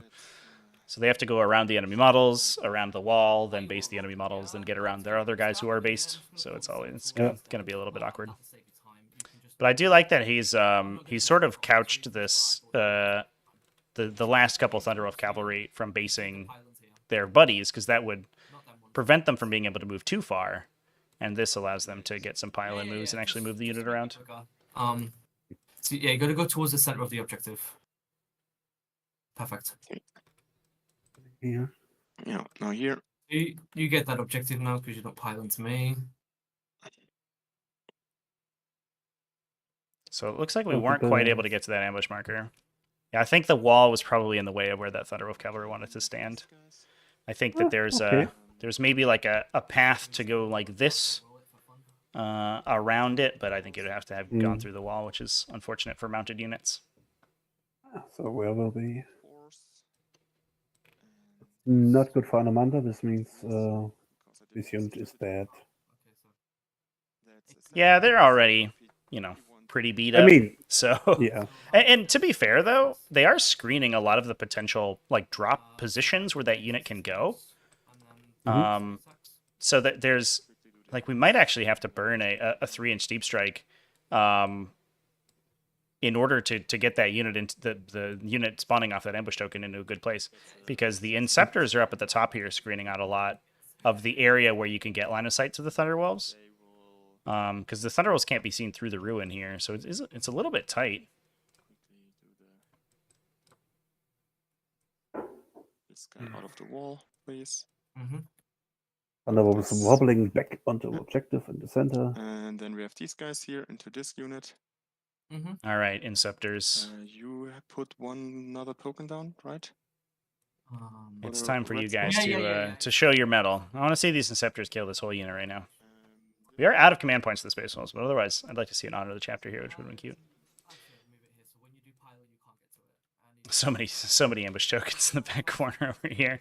At least these models that are ambushing in are ambushing in the back. They're not coming forward onto Anomander's side of the table.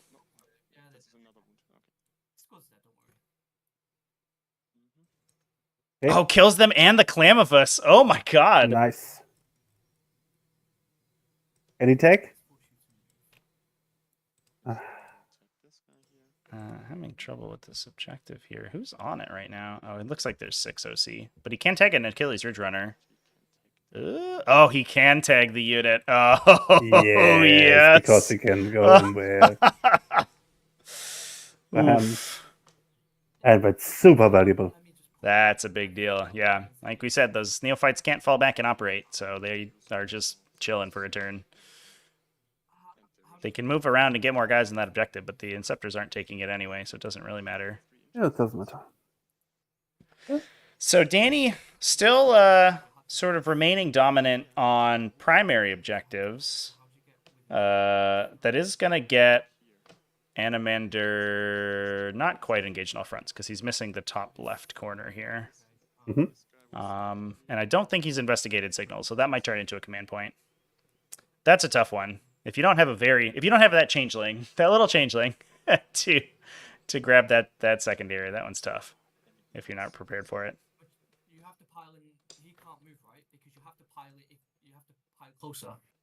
What? Yeah, he will pile closer. Like, Okay. Yeah, he's to be.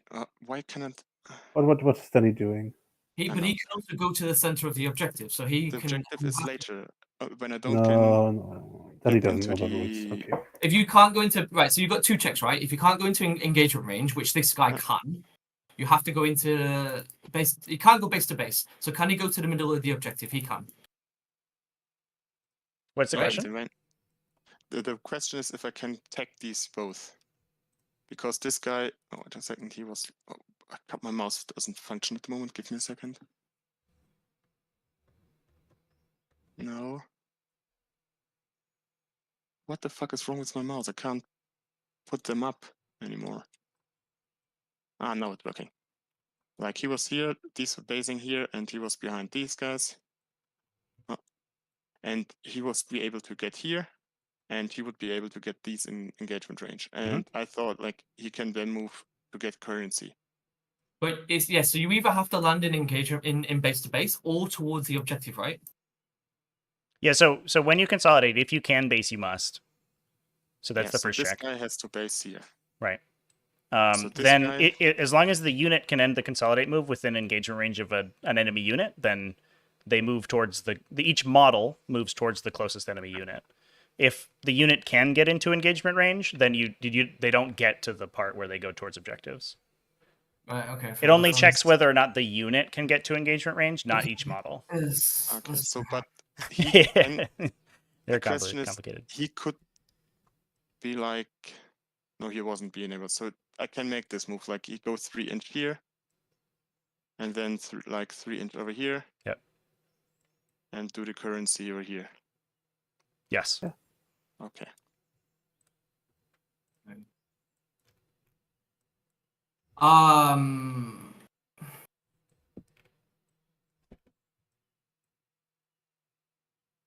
So if I choose. And you need another token, I guess. I killed 4 units, right? 1, 2, 3. The red squad, the bomb squad down here. Yeah, the red squad. I've not even put them in there. And the green squad is the Glamadus. So the bomb squad. Yeah, the bomb squad. That's right. You've put them in. Yeah, Trevi, are you back? Yep. Yeah. Yeah. I didn't see that. Oh yeah, no, there's 4 tokens on the table. What are you talking about? Then Danny thought he had to move on the marker, or yeah. So the confusion was that the checks for combat movement, if the unit can get into engagement range of an enemy unit, then when it consolidates, that's where it goes. If it can't do that, it goes towards the marker.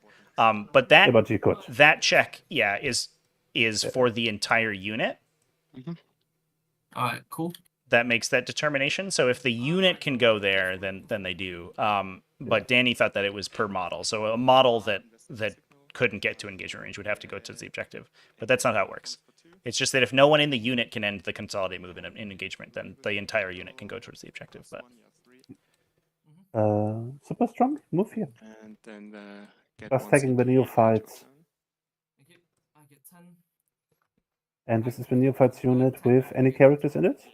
No characters, because that one respawned from Cult Ambush. But still, oh yes, of course. But still, one neophyte unit that will not shoot. Yep. So we scored out our 3 for the small engage in all fronts. Looks like we have capture enemy outpost. Ooh, that's an awkward draw at this stage of the game. Would be very good next turn, but right now, that's not amazing for our Gene Stealer cult friends over here. And overwhelming force, which should be pretty simple. That one's not too bad. Yeah, should be. He should get the 5 points here. Yeah, which is good. I mean, this is coming down to a really scrappy game. Both these players have done a great job at keeping themselves, each other, both off primary and secondary objectives. The least beneficial towards you, but Just grab the cards for everybody. Here you go. So that capture enemy outpost is going to be awkward because of the existence of these 3 cheeky infiltrators right here, preventing anything from deep striking on that objective. So it's worth 8 points, but it's so tough to get it.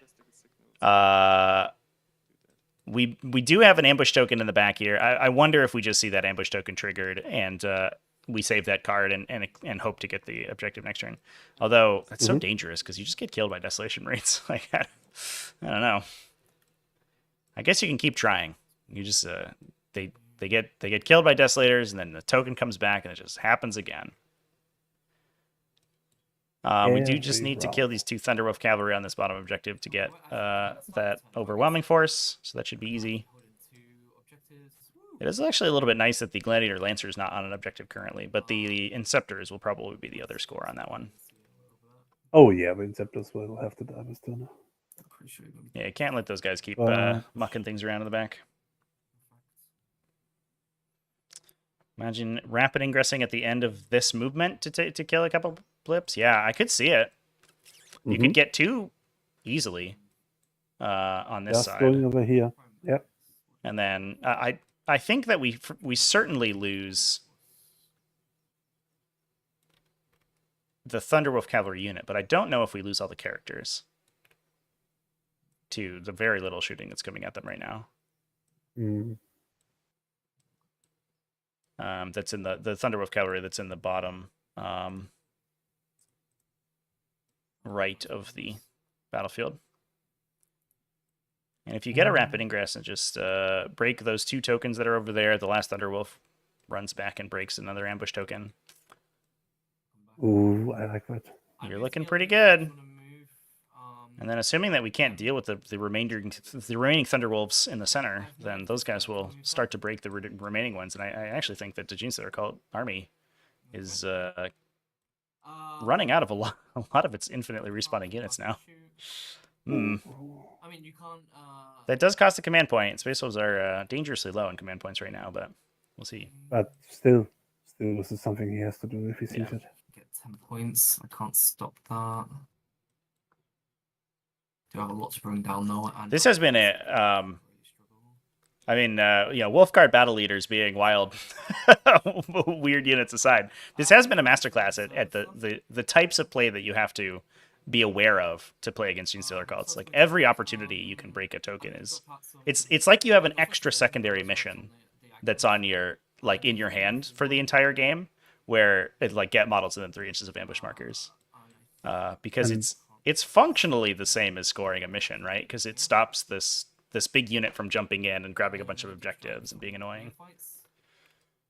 And we see, not a masterclass by Anomander by far, but we see why it's so important if you're a really good player and you play a list that your opponent doesn't know, like Space Wolves. Yeah.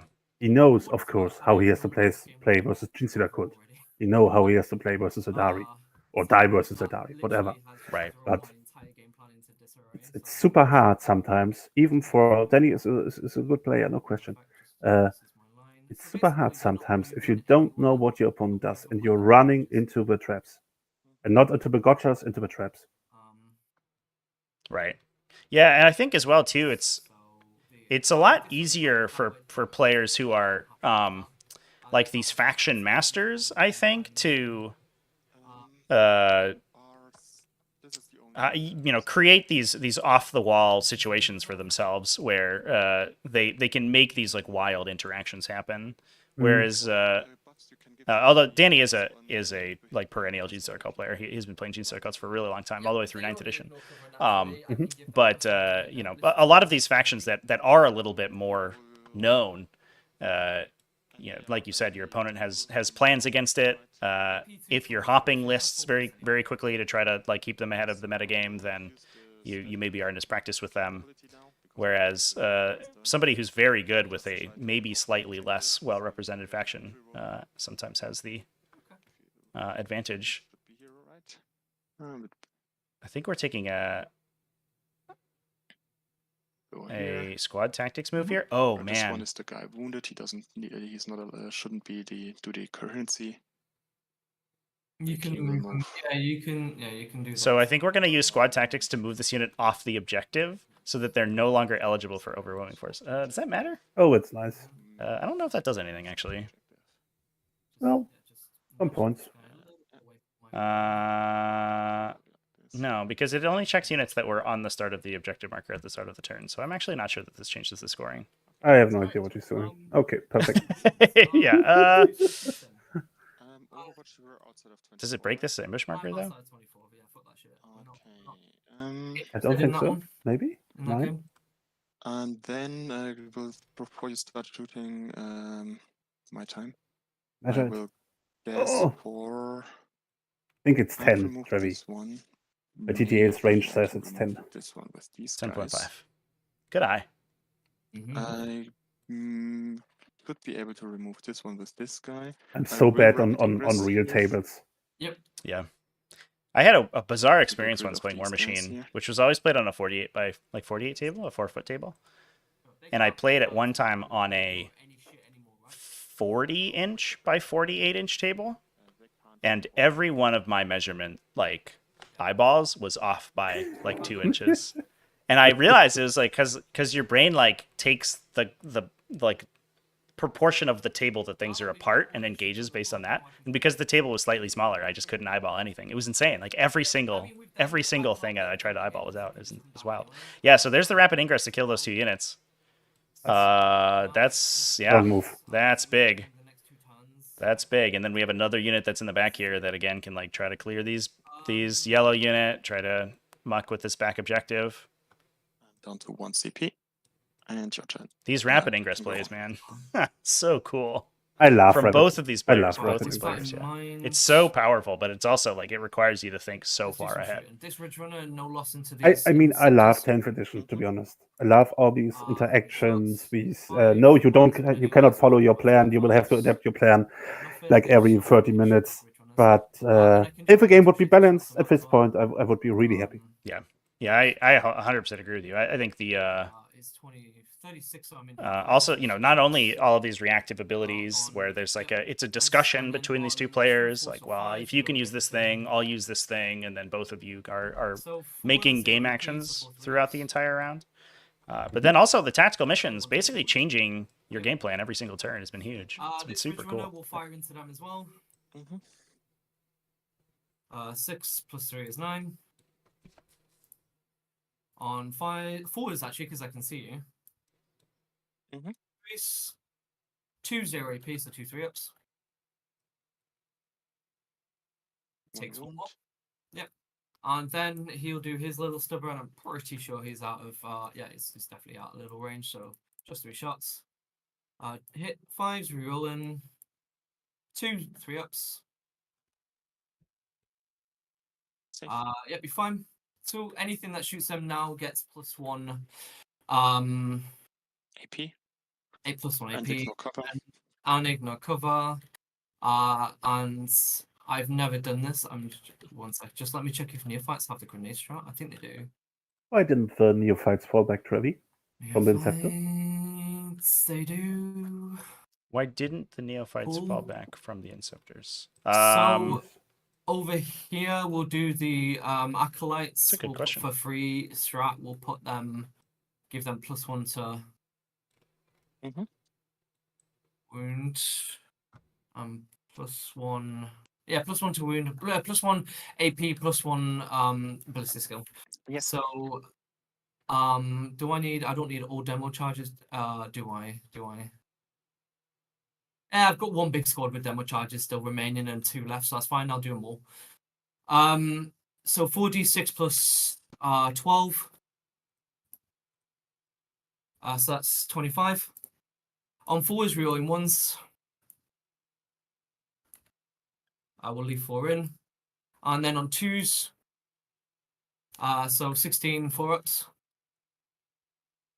Ups should be enough. Oof. So it's a lot of DACA so right one there. doggy dead. Yeah, one is dead. Two. So the doggies. 2 are dead. Close deck is dead, and then 1 character is dead. And then and 1's down to 2. the sergeant is down to 1. It's wrong. He has 7 wounds instead. Oh, okay. Okay, sure. And then we've got the flamers. Ooh, For almost 22. killed the entire unit here. Flamethrowers might get it. On 6s. Yeah. 3 this AP1. is- So no cover. Oof. So 3 4-ups. Kill that bitch. And he's dead. And That's the what we get. Thunderbolts are Cool. unsurprisingly Over dead. here, neophytes. Yeah, I think we expected. Yeah, certainly the units go down. The seismic will fire into the Thunderwolf cavalry, as will the fucking auto gun that can reach. I'm guessing like 2 can reach. Oh, they can all reach. He can't see. He can't. So, these 2 into the Thunderwolf. First of all, grenade strat into the interceptors, then 3 guys into the interceptors. So grenade strat, down to 2 CP. What's the range for grenade 6. strat? So I think it's 8. 1 dead. Well, 3 mortals basically. Just double 8. check. Yeah, you're right. I'm down to 1. 3 auto guns, so 6 shots. Yeah, it is 8 inches. Yeah. Very nice. 4s, 6s don't explode, and then 6s just 1 at AP1. Nope. But you don't get cover as well, so 1 4 up. Yeah, you're fine. Safe. Cool. Seismic over here. 4 shots. They hit 4s. They wound 1. Wait, no, actually, no, I don't hit because I moved. Ignore me. 1 auto gun. Nothing. And then this guy will shoot you 6 shots. 2 hits, 4s, 1 wound, -1. But you do get cover, I suppose. Safe. Although he can't see all of you. Yeah, you're fine, yeah. Cool. Charges. Purple guy into you. This guy's gonna just throw himself into the waiting jaws of the Thunderwolves so that he can respawn. It's like, please kill me. He wants to respawn. Kill me.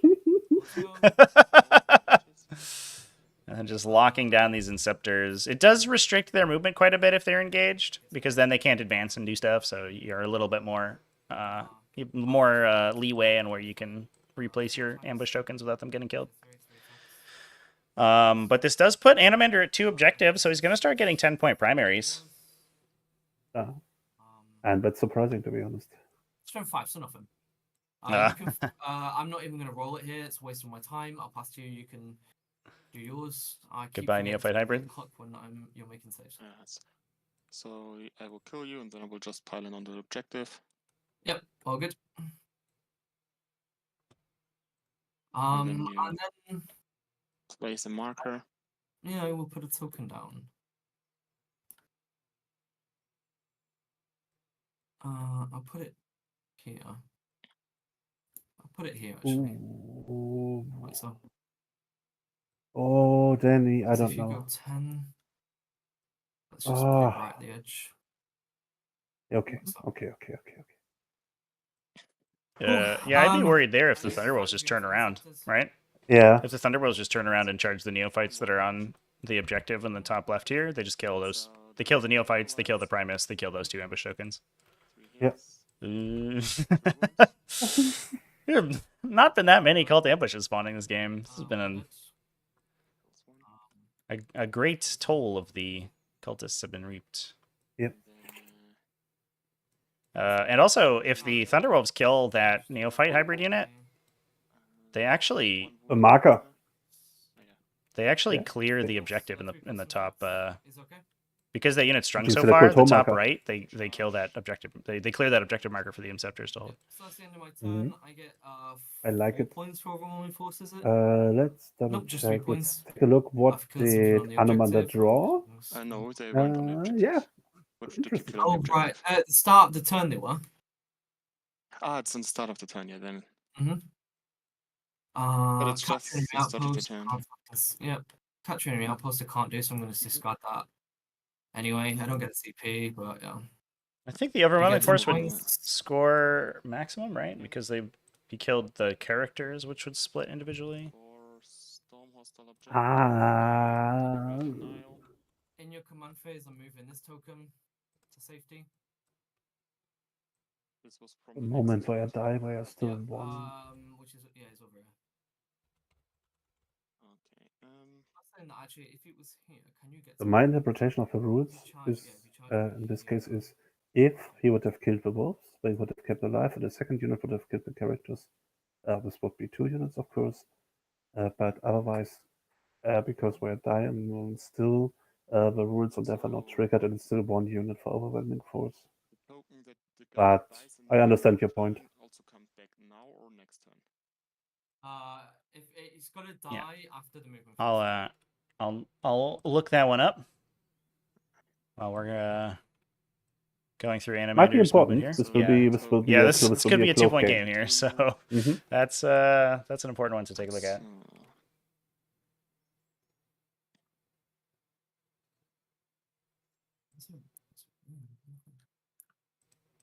I will definitely go to the assault doctrine. I will.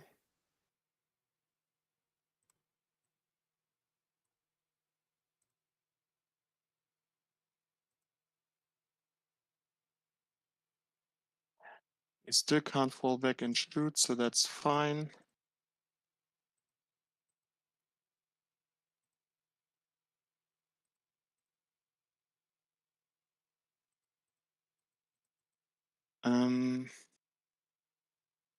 Yeah, so I go into the assault doctrine. What did I have to do? Storm hostile objective, and the other one area denial. Area denial.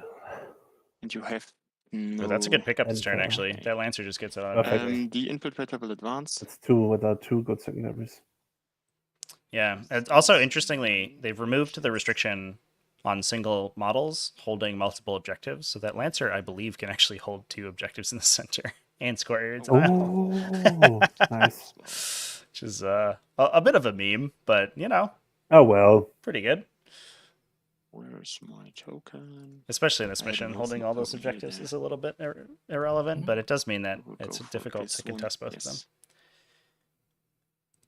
No, for this one. So then 9-inch is like here. So they will go in here to get rid of this token. Cleaning the marker. Nice.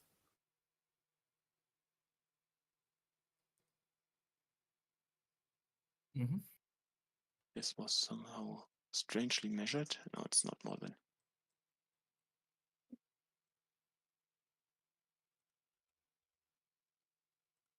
Because his models were standing inside the wall. Is this the area denial? No, this is not area denial. There. He will be like moving up here to do area denial and be able to shoot your guys there. The Thunderwolf will advance. 4, 5, so 16 movement. Nice. This is like here. Yeah, he can move up 16 over here. Ah, I knew it. This guy. Knew it, Danny. This marker was too dangerous. Danny is losing too many blips, Jeremy. He is losing too many blips, and he's losing them without any big reasons. Right before this guy up here needs to move down here as well. Like this. Yeah, I agree. I think the level of attrition is a little bit too fast for even an army that respawns itself.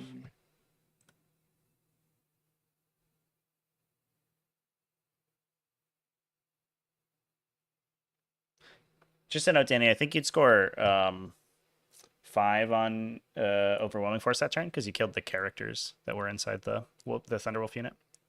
That is a very good point, actually. Yeah. Oh, okay, cool. I'm not having a really good run with secondaries. Having like I think 3 so far required to be in the deployment zone has been a bit rough. Yeah, the secondaries have not been fast scoring this game, definitely. You've moved the infiltrators, very nice.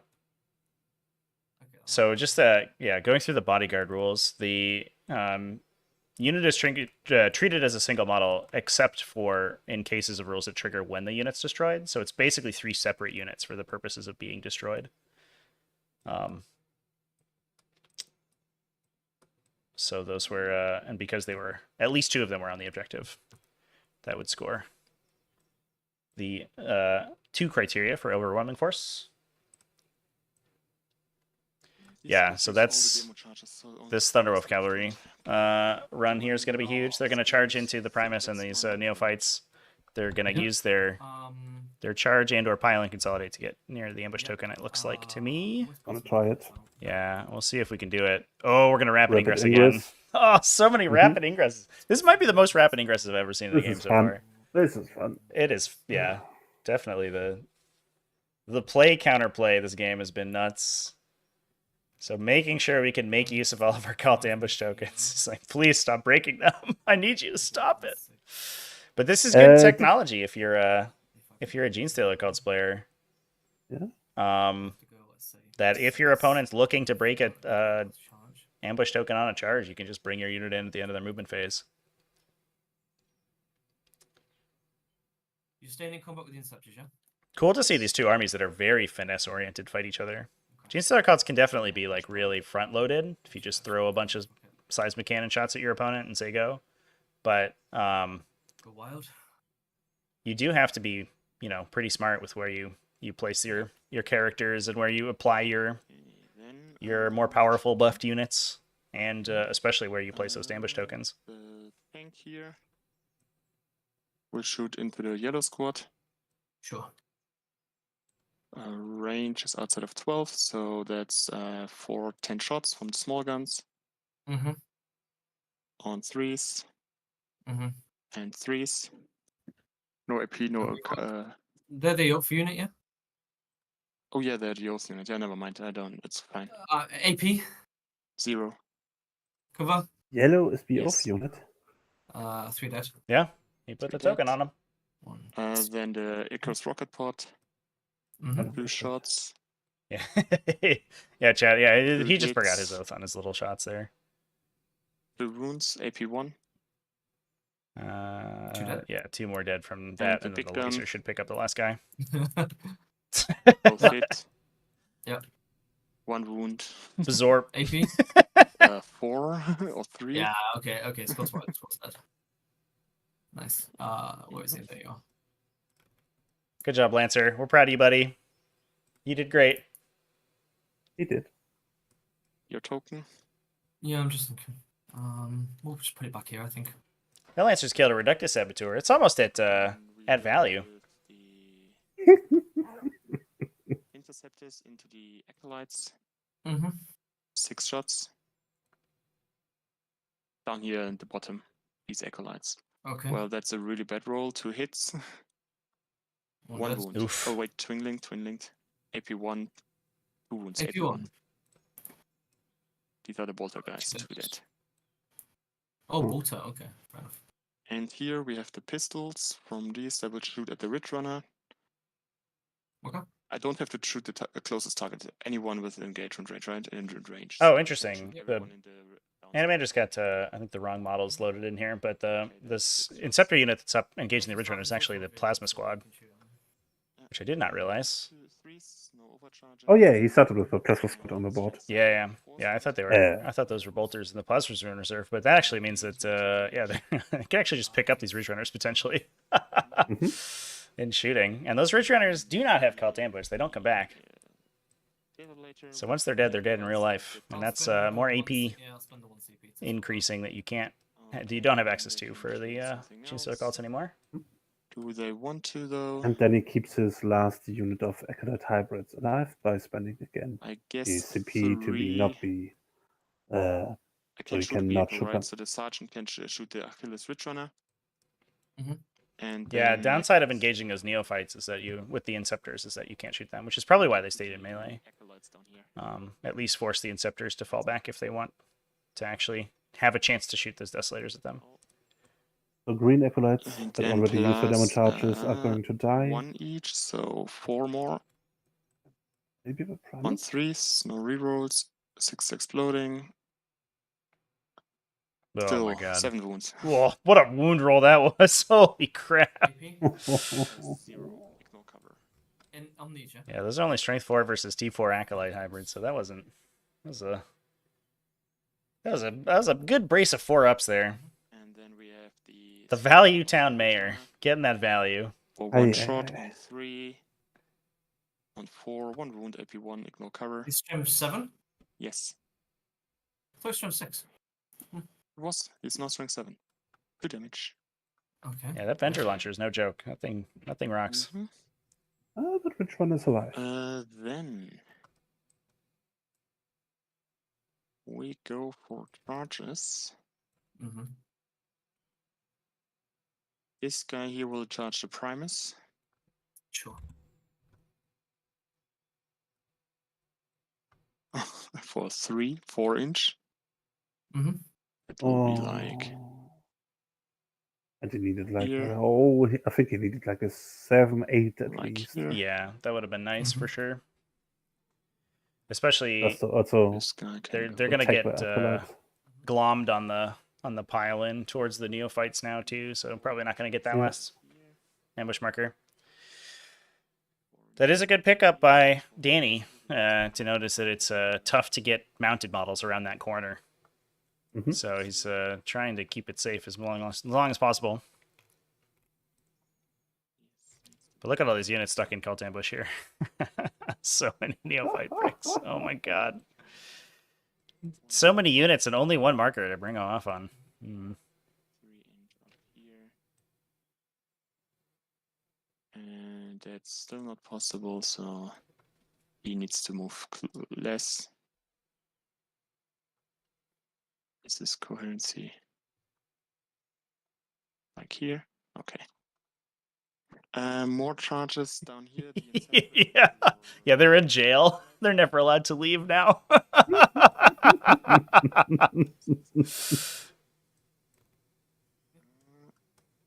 That's enough, but not in base.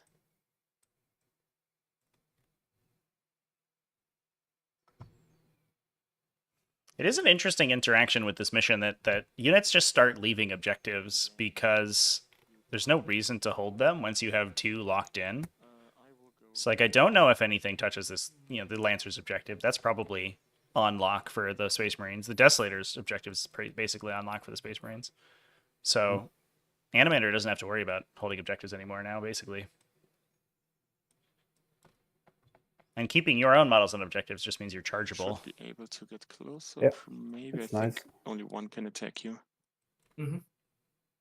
No, 2. Okay.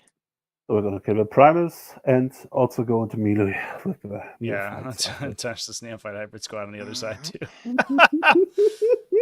Look at this string. This guy's engaged on 2 sides. Now there is the lack of restriction against attacking models you didn't charge this turn, so there's a potential that you could attack this neophyte squad, but I think He could, yes. it gets pulled out of He didn't want to. melee. But on the flip side, Damage 2? that does run into coherency problems again, I Damage 2? think. Also, the cult ambush, the cult icon is the one that's on the side of the Thunderwolves, so if you pull that from that side... Oh no. Oh no. 4 wounds at Ah. damage 2. There's that. Yeah, it kills the Primus. Get out of here. And the last Primus gone. This guy on the objective. He's not gonna get. He has. I don't think you can do that because I don't think he's got coherency to be able to do that. Yeah, he has to go there. Yes, So, yes, yes. yeah, because the unit can go into engagement with the neophytes, they all go towards the closest enemy model. Yeah. Yeah. Like this. Perfect. Oh, this rule is sometimes. It's a headache for sure. So Yeah. your stratagem is it end a normal move? I will double check that, but I think it's normal move, fallback, or advance. Give me a second. Let's quickly do the fight down here. Mm-hmm. I want to base you here. Only if you want to interrupt, then of course you can go first. 6 No. attacks. Wait, actually, do I want to interrupt? Yeah, I'm going to interrupt. Actually, yeah, sorry. Yeah, Just go realized for because it. I can do it for free with the Nexus. So. So yeah, we'll pile in. First, let's do it properly. Pass to my time when you can't. It's lagging. Sorry. Mhm.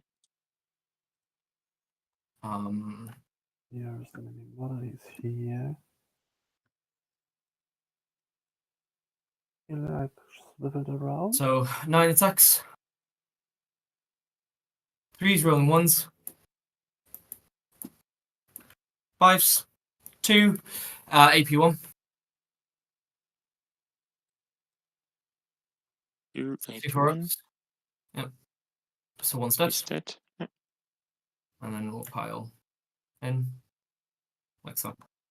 Cool. If you want to do, you can do your attacks now. It's and a normal move, advance or fallback. 3 attacks. 1 hit. 1 wound. 5 plus. Nope, 1 dead. Mm-hmm. I mean, at this point, Anomander would like to kill the GC units just to make the Cult Ambush prison even bigger. Yeah, at this point, just rub it in. The problem is that you get to the point, because of the way that the cult ambush mechanic works, you get to the point where you start to open up spaces for the larger units to come back by killing smaller units, which gets a little bit awkward. So like if you start to kill off these like little tiny units of acolyte hybrids, then the big neophyte bricks come back because you can just pick anything that's in ambush.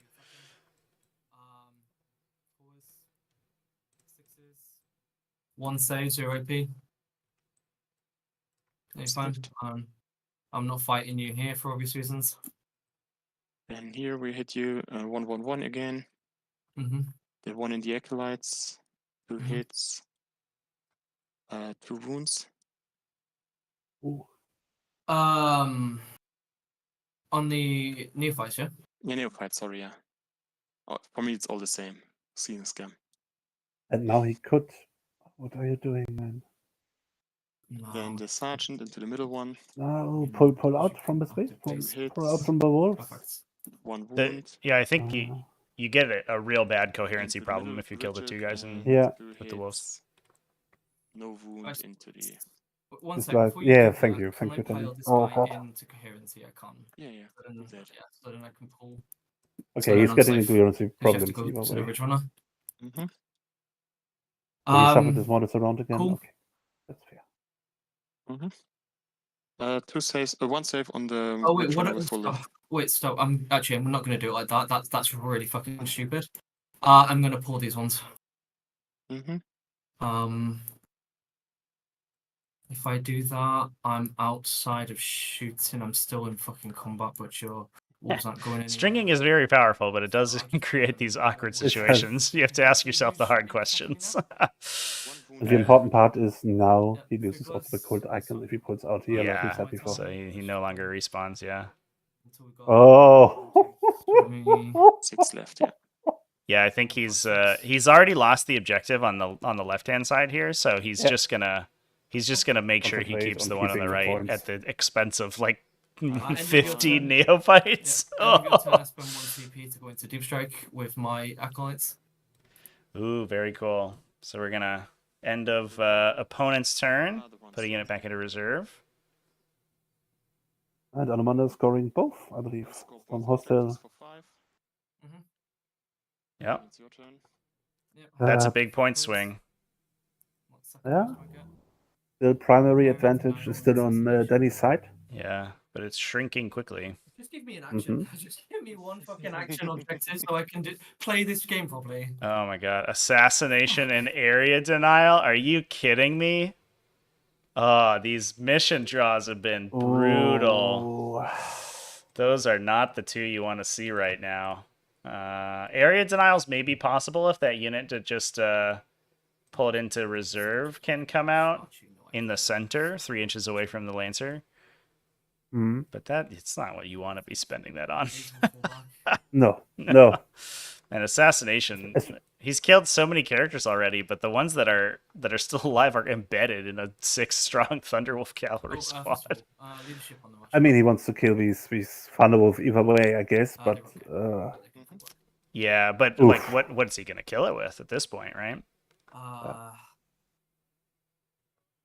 So, did he pull this unit back into reserve in the corner? Outside of Yes, yeah, they're deep striking. Unit he spent 1 point CP Yep. to rapid ingress there, and 1 point to keep alive there. Okay. Yeah, he rapid ingressed and then put him back onto deep strike. Rapid ingress, shadow, deep strike. and back to reserve. Yeah. Okay. Comments. This is like a tourist visiting Paris or something. Yeah. Just in and out. See all the sights. Just in and out. 2 days, spent $3,000. It's more how many can I get with everybody? Because it's also 2 CP for you to Overwatch. How many am I gonna get from here? Could get shot by the Desolators. 1, 2, 3, 4, 5. It's the squad when I'm 25. Oh it's yeah, the of course, squad, yeah, it's a fucking squad, isn't it? Yeah. We're gonna Yes, finally I see don't the think- Desolators shoot an Overwatch here. I don't think he has a way to get. Oh, maybe there is a way. Yeah, not while scoring area denial though. You lose the area denial if you do that. These secondary And draws might be he wants to killer. score. Then he needs to score some secondaries here. Yeah. Yeah, I think he's got to at least try it. Oh, but maybe not. Yeah, this is a 9-inch bubble we're measuring right now. Oh, this isn't going to score. I mean, he is only 10 points behind on secondaries. But oh, maybe I cannot count. Let me count again. Yeah.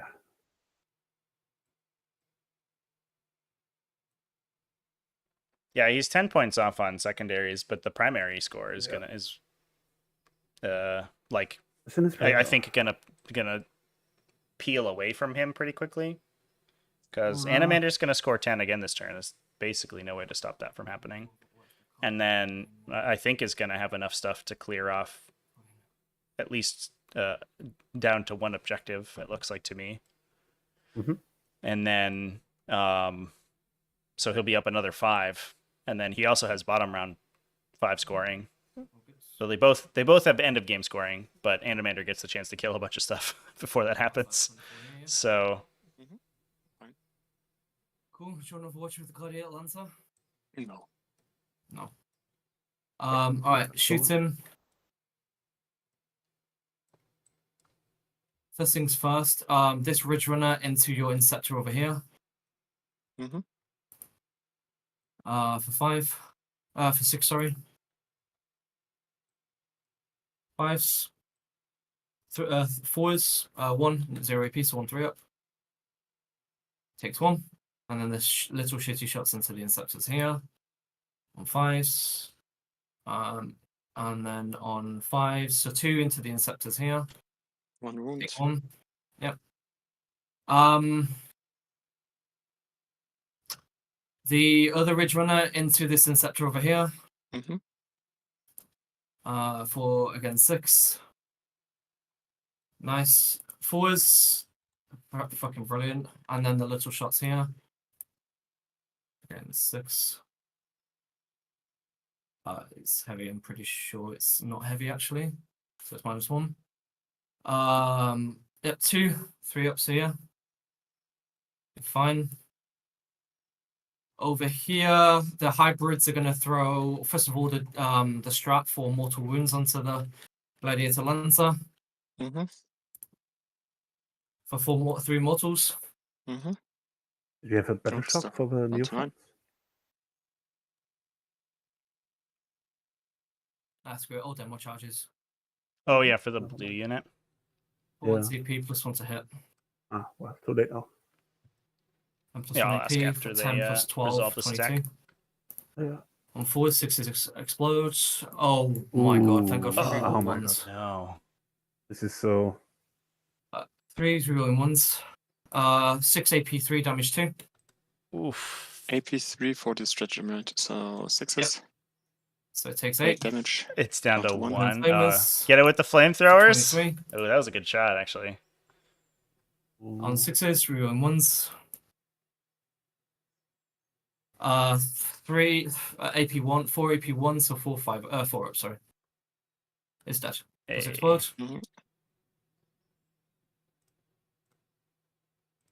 Actually, what I should do? No, it doesn't matter. I can't do it now. Do you mind? Actually, do you mind if I just do this quickly? Is that all right?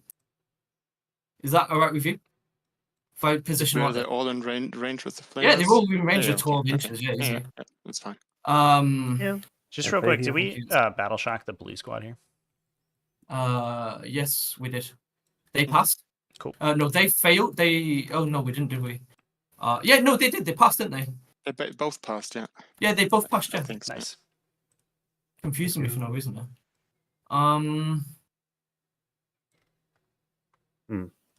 Alright, you can advance and charge again if you wanted to, but I can't do anything about it, but you then can't get rid of the token.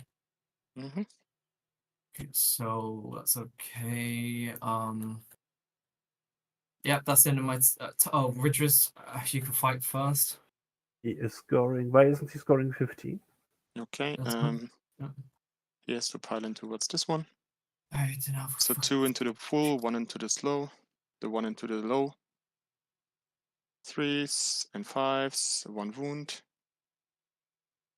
Into the one with 2 wounds, and all hit, and 3 wounds into the full one. Wait for that. 1 wound for this guy with AP0, and 3 wounds into this guy with AP0. 1 wound, it takes 1. And he takes 3. Alright, Okay. next one. Get absolutely wrecked. Achilles Retrunner, I guess. Oh my god. And then I'm gonna get rid of assassination for CP because it's fucking impossible to score.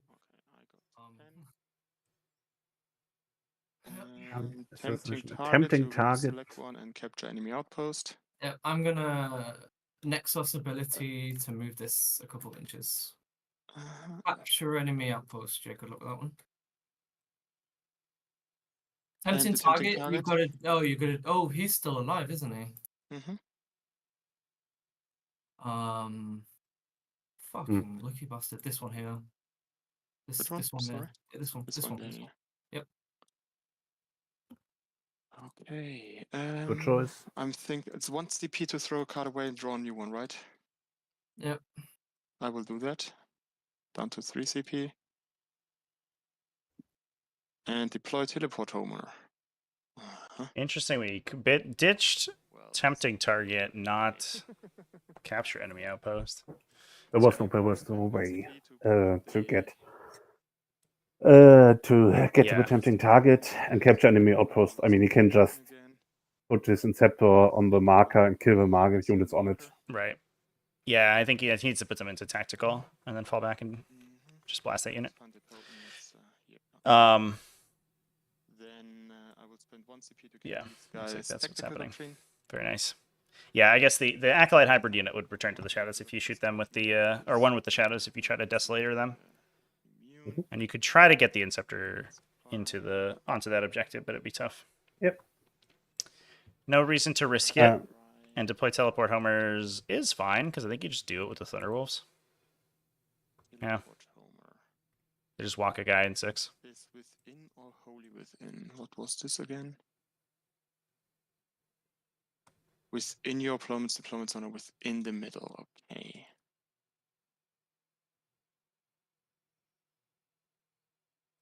I want these guys to shoot so they can't do Homer. He won't be able to reach. I think the Space Marines are holding the second marker in the center, right? That the Acolytes are not on. The Space Marines have nothing in the middle. They have nothing sticky. They don't have sticky objectives, to my knowledge. Okay. It's only intercessors, I think. It's only intercessors. Yeah, have objectives secured. Yeah, but it's also the mission scores to 10 anyway, so it doesn't. Holding more than 2 doesn't do anything. Yeah, no. I was just thinking of turn 5. Yeah. Moment. So I wonder if we'll see a string here on the Thunderwolf Cavalry. So I think we're probably going to see one. He has to string. Yeah, one peek around the wall here to clip that ambush token and kill it. Get one into the middle and then string the rest around. It is a little bit sad that they're at 7, so they get the they have to do 2 model coherency. Mm-hmm. I think we can do it. Those big fat bases are good for something. Yeah, there you go. Yeah. Gorgeous. And deploy teleport marker. And there's the Wonderful. teleport homer, yeah. This guy up here. Great secondary draws from Anomander this game so far. So I think Mhm. Danny definitely right to Unlucky. be a little sad about his mission draws. Takes a 4. So 10 inches. I do wonder if there's a universe where, like, if he were to play this game back, he might have deep struck some of the characters and things just to have like an out for some of those weirder ones. If he had a character in Deep Strike, he might have had like that turn he drew behind enemy lines. He might have had an out for that. Yeah. Some situations like that. That's one of the things That's those one. reductive saboteurs are good at. But they are also so good in staying on the board, dealing damage to the opponent. Yeah. Well, they can still do their thing a lot of times when they come in because they can grenade for free as well too. So they can just like drop in 3 inches, so good. grenade, somebody moves, blow them up. Yeah, they're good for like 5 or 6 mortals even when they're not shooting.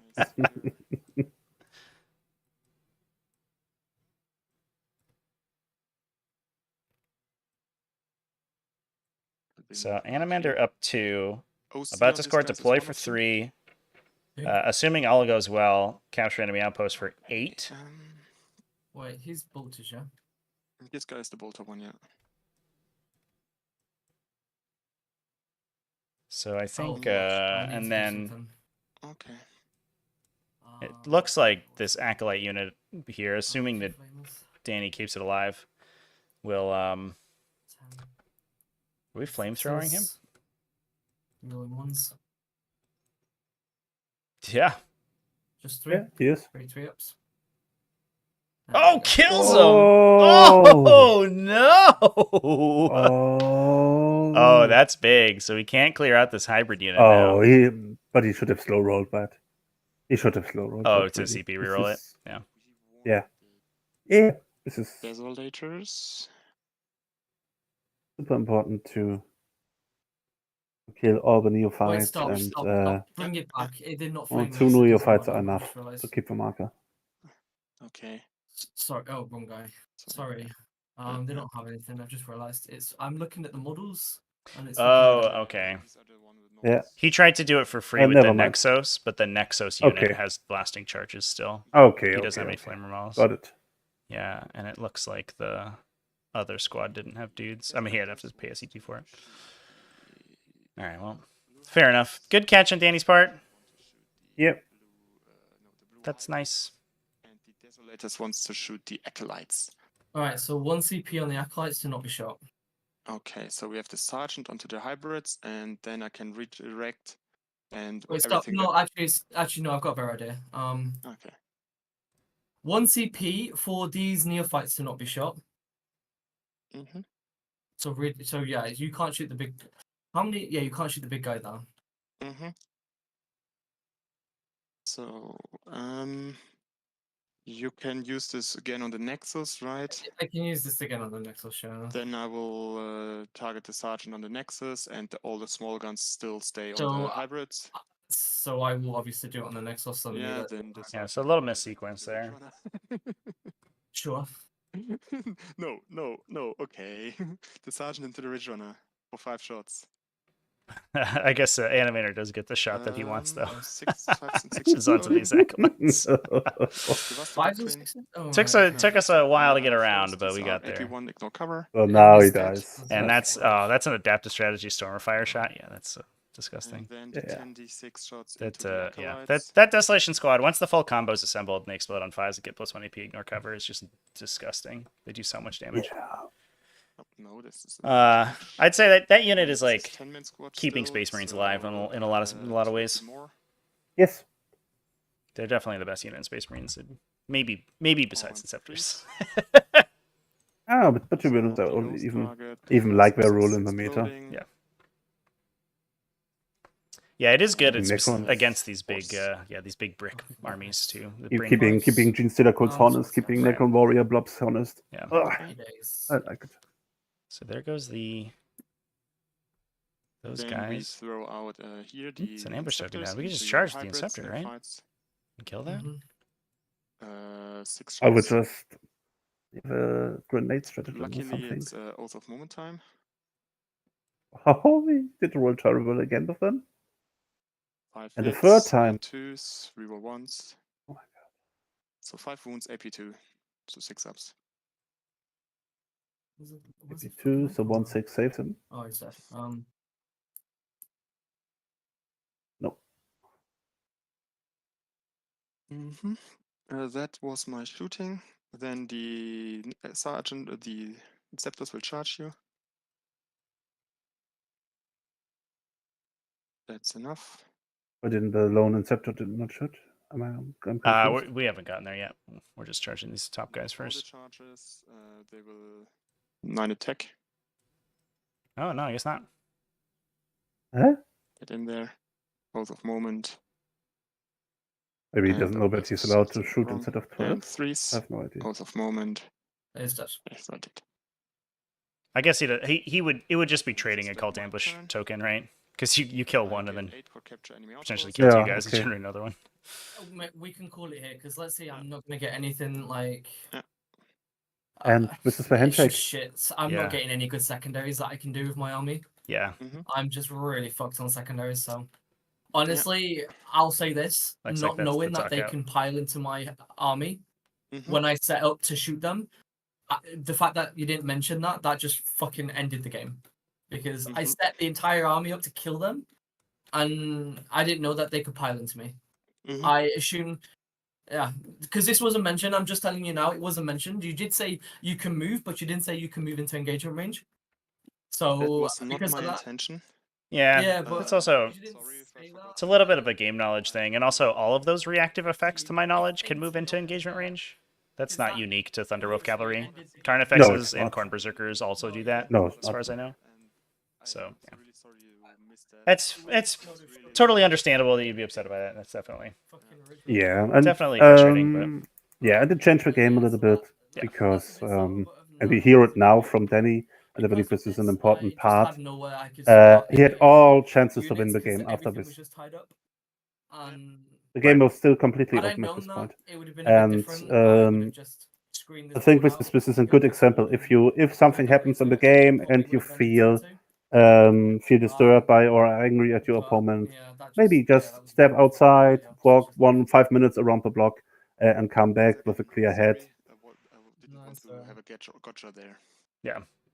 Yeah, maybe one of those take 5 situations, but that is it's tough to do in the moment. True. Because it's happened like 2 hours ago, and he's still here. How the frustration. Yeah. Try to get holidays. Maybe I get it. Well, chat, if anybody has any questions for the players, you can go ahead and throw them in there while we do a wrap up here. I'll give you a beer. Yeah, we'll be in the Alpine loadout, so I'll see you there. Yeah, I'll catch you later. See ya. See ya. Bye.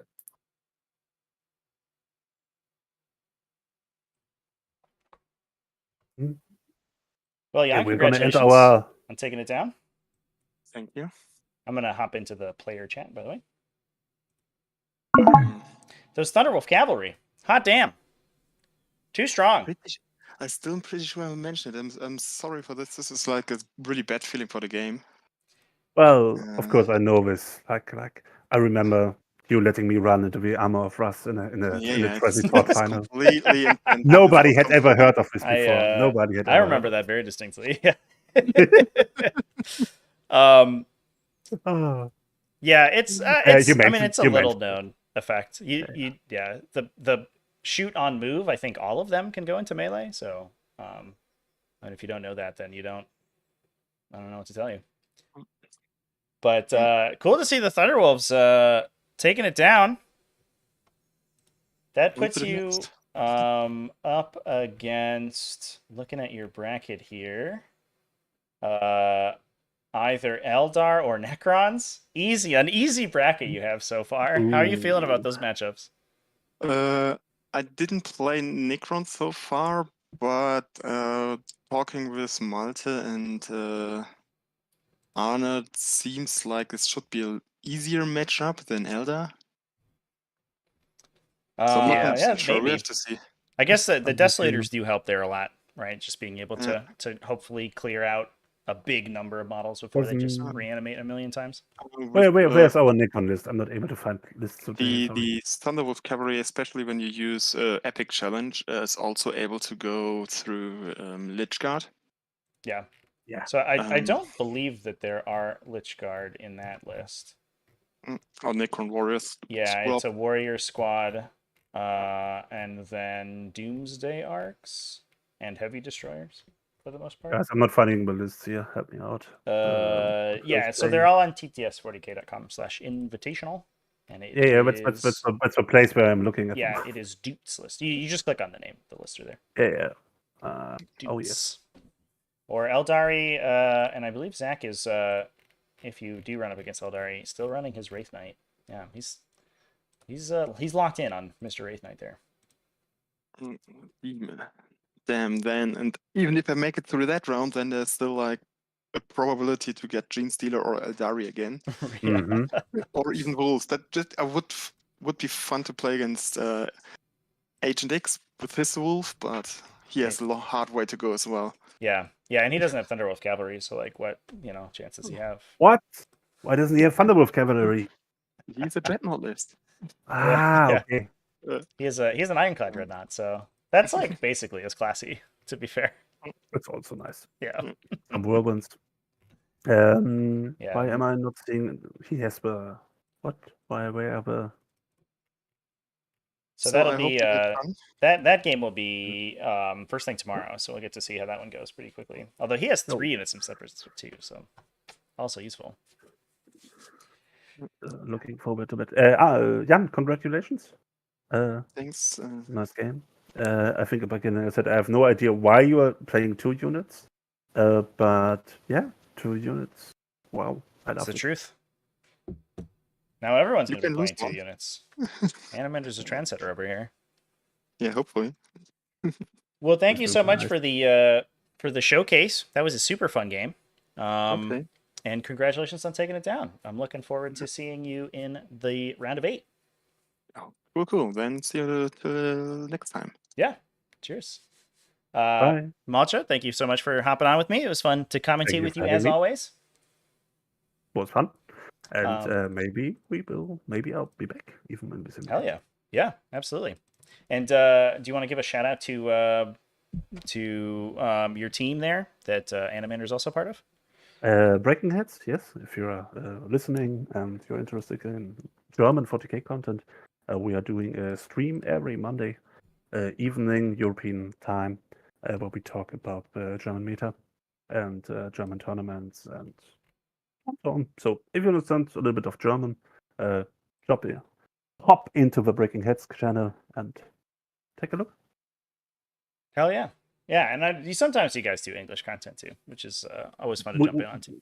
Yeah, we try to, but mostly. Yeah, but I mean, like we have like 10,000 people are talking about the English American scene. Right. Nobody is talking. Yeah, and nothing interesting happens over there anyway. So. Oh well. Let's not what we're saying. Yeah, we're just saying. Was it the end of the game? Yeah, it was a concession. It wasn't possible for the Gene Stealer cult to score to beat the Space Wolf score at that point. With the secondary missions that they had drawn on the last turn of the game, Anomander was too far ahead at that point, and the Gene Stealer cults couldn't really do anything about that last Thunderwolf cavalry unit that's on 2 objectives. That was basically going to be able to sit there, and Anomander could kill a bunch of stuff and hold down 3 objectives by himself to score 15 additional points at the end. So there was no way to come back from that game state. So yeah, thanks everybody for watching. Thank you, Trevi. Yeah, Matcha, I'll let you go. Have a good one, and we'll talk later. Bye. Big thanks as well to our channel sponsors. One more shout out to them. Delta Studios, Gamemat.eu, The Magnet Baron, and 3D6 Wargaming. All of them are amazing. I am going to hop off. We have another game in about what is this? 14 hours from now. So please come back over here. It's going to redirect you directly to that so you can notify yourself when that goes live. If you didn't get tired of Genestealer Cult already, that is going to be a GSC mirror match. So we're going to have a lot of Genestealers on the table. And to be fair, a lot of dead Genestealers. So at the end of this, we're going to be down to at least 2 Genestealer Cult players in the event. And then we're going to see how Agent X does against his Genestealer Cult matchup tomorrow. And we may be down to only 1. So we'll see how it goes. Thanks, everyone, for watching. 5 a.m. for you, weak sauce. I started this stream at 3:30 a.m. my time. Let's go. And I will see you all later. Remember to keep it classy, folks, and have happy wargaming.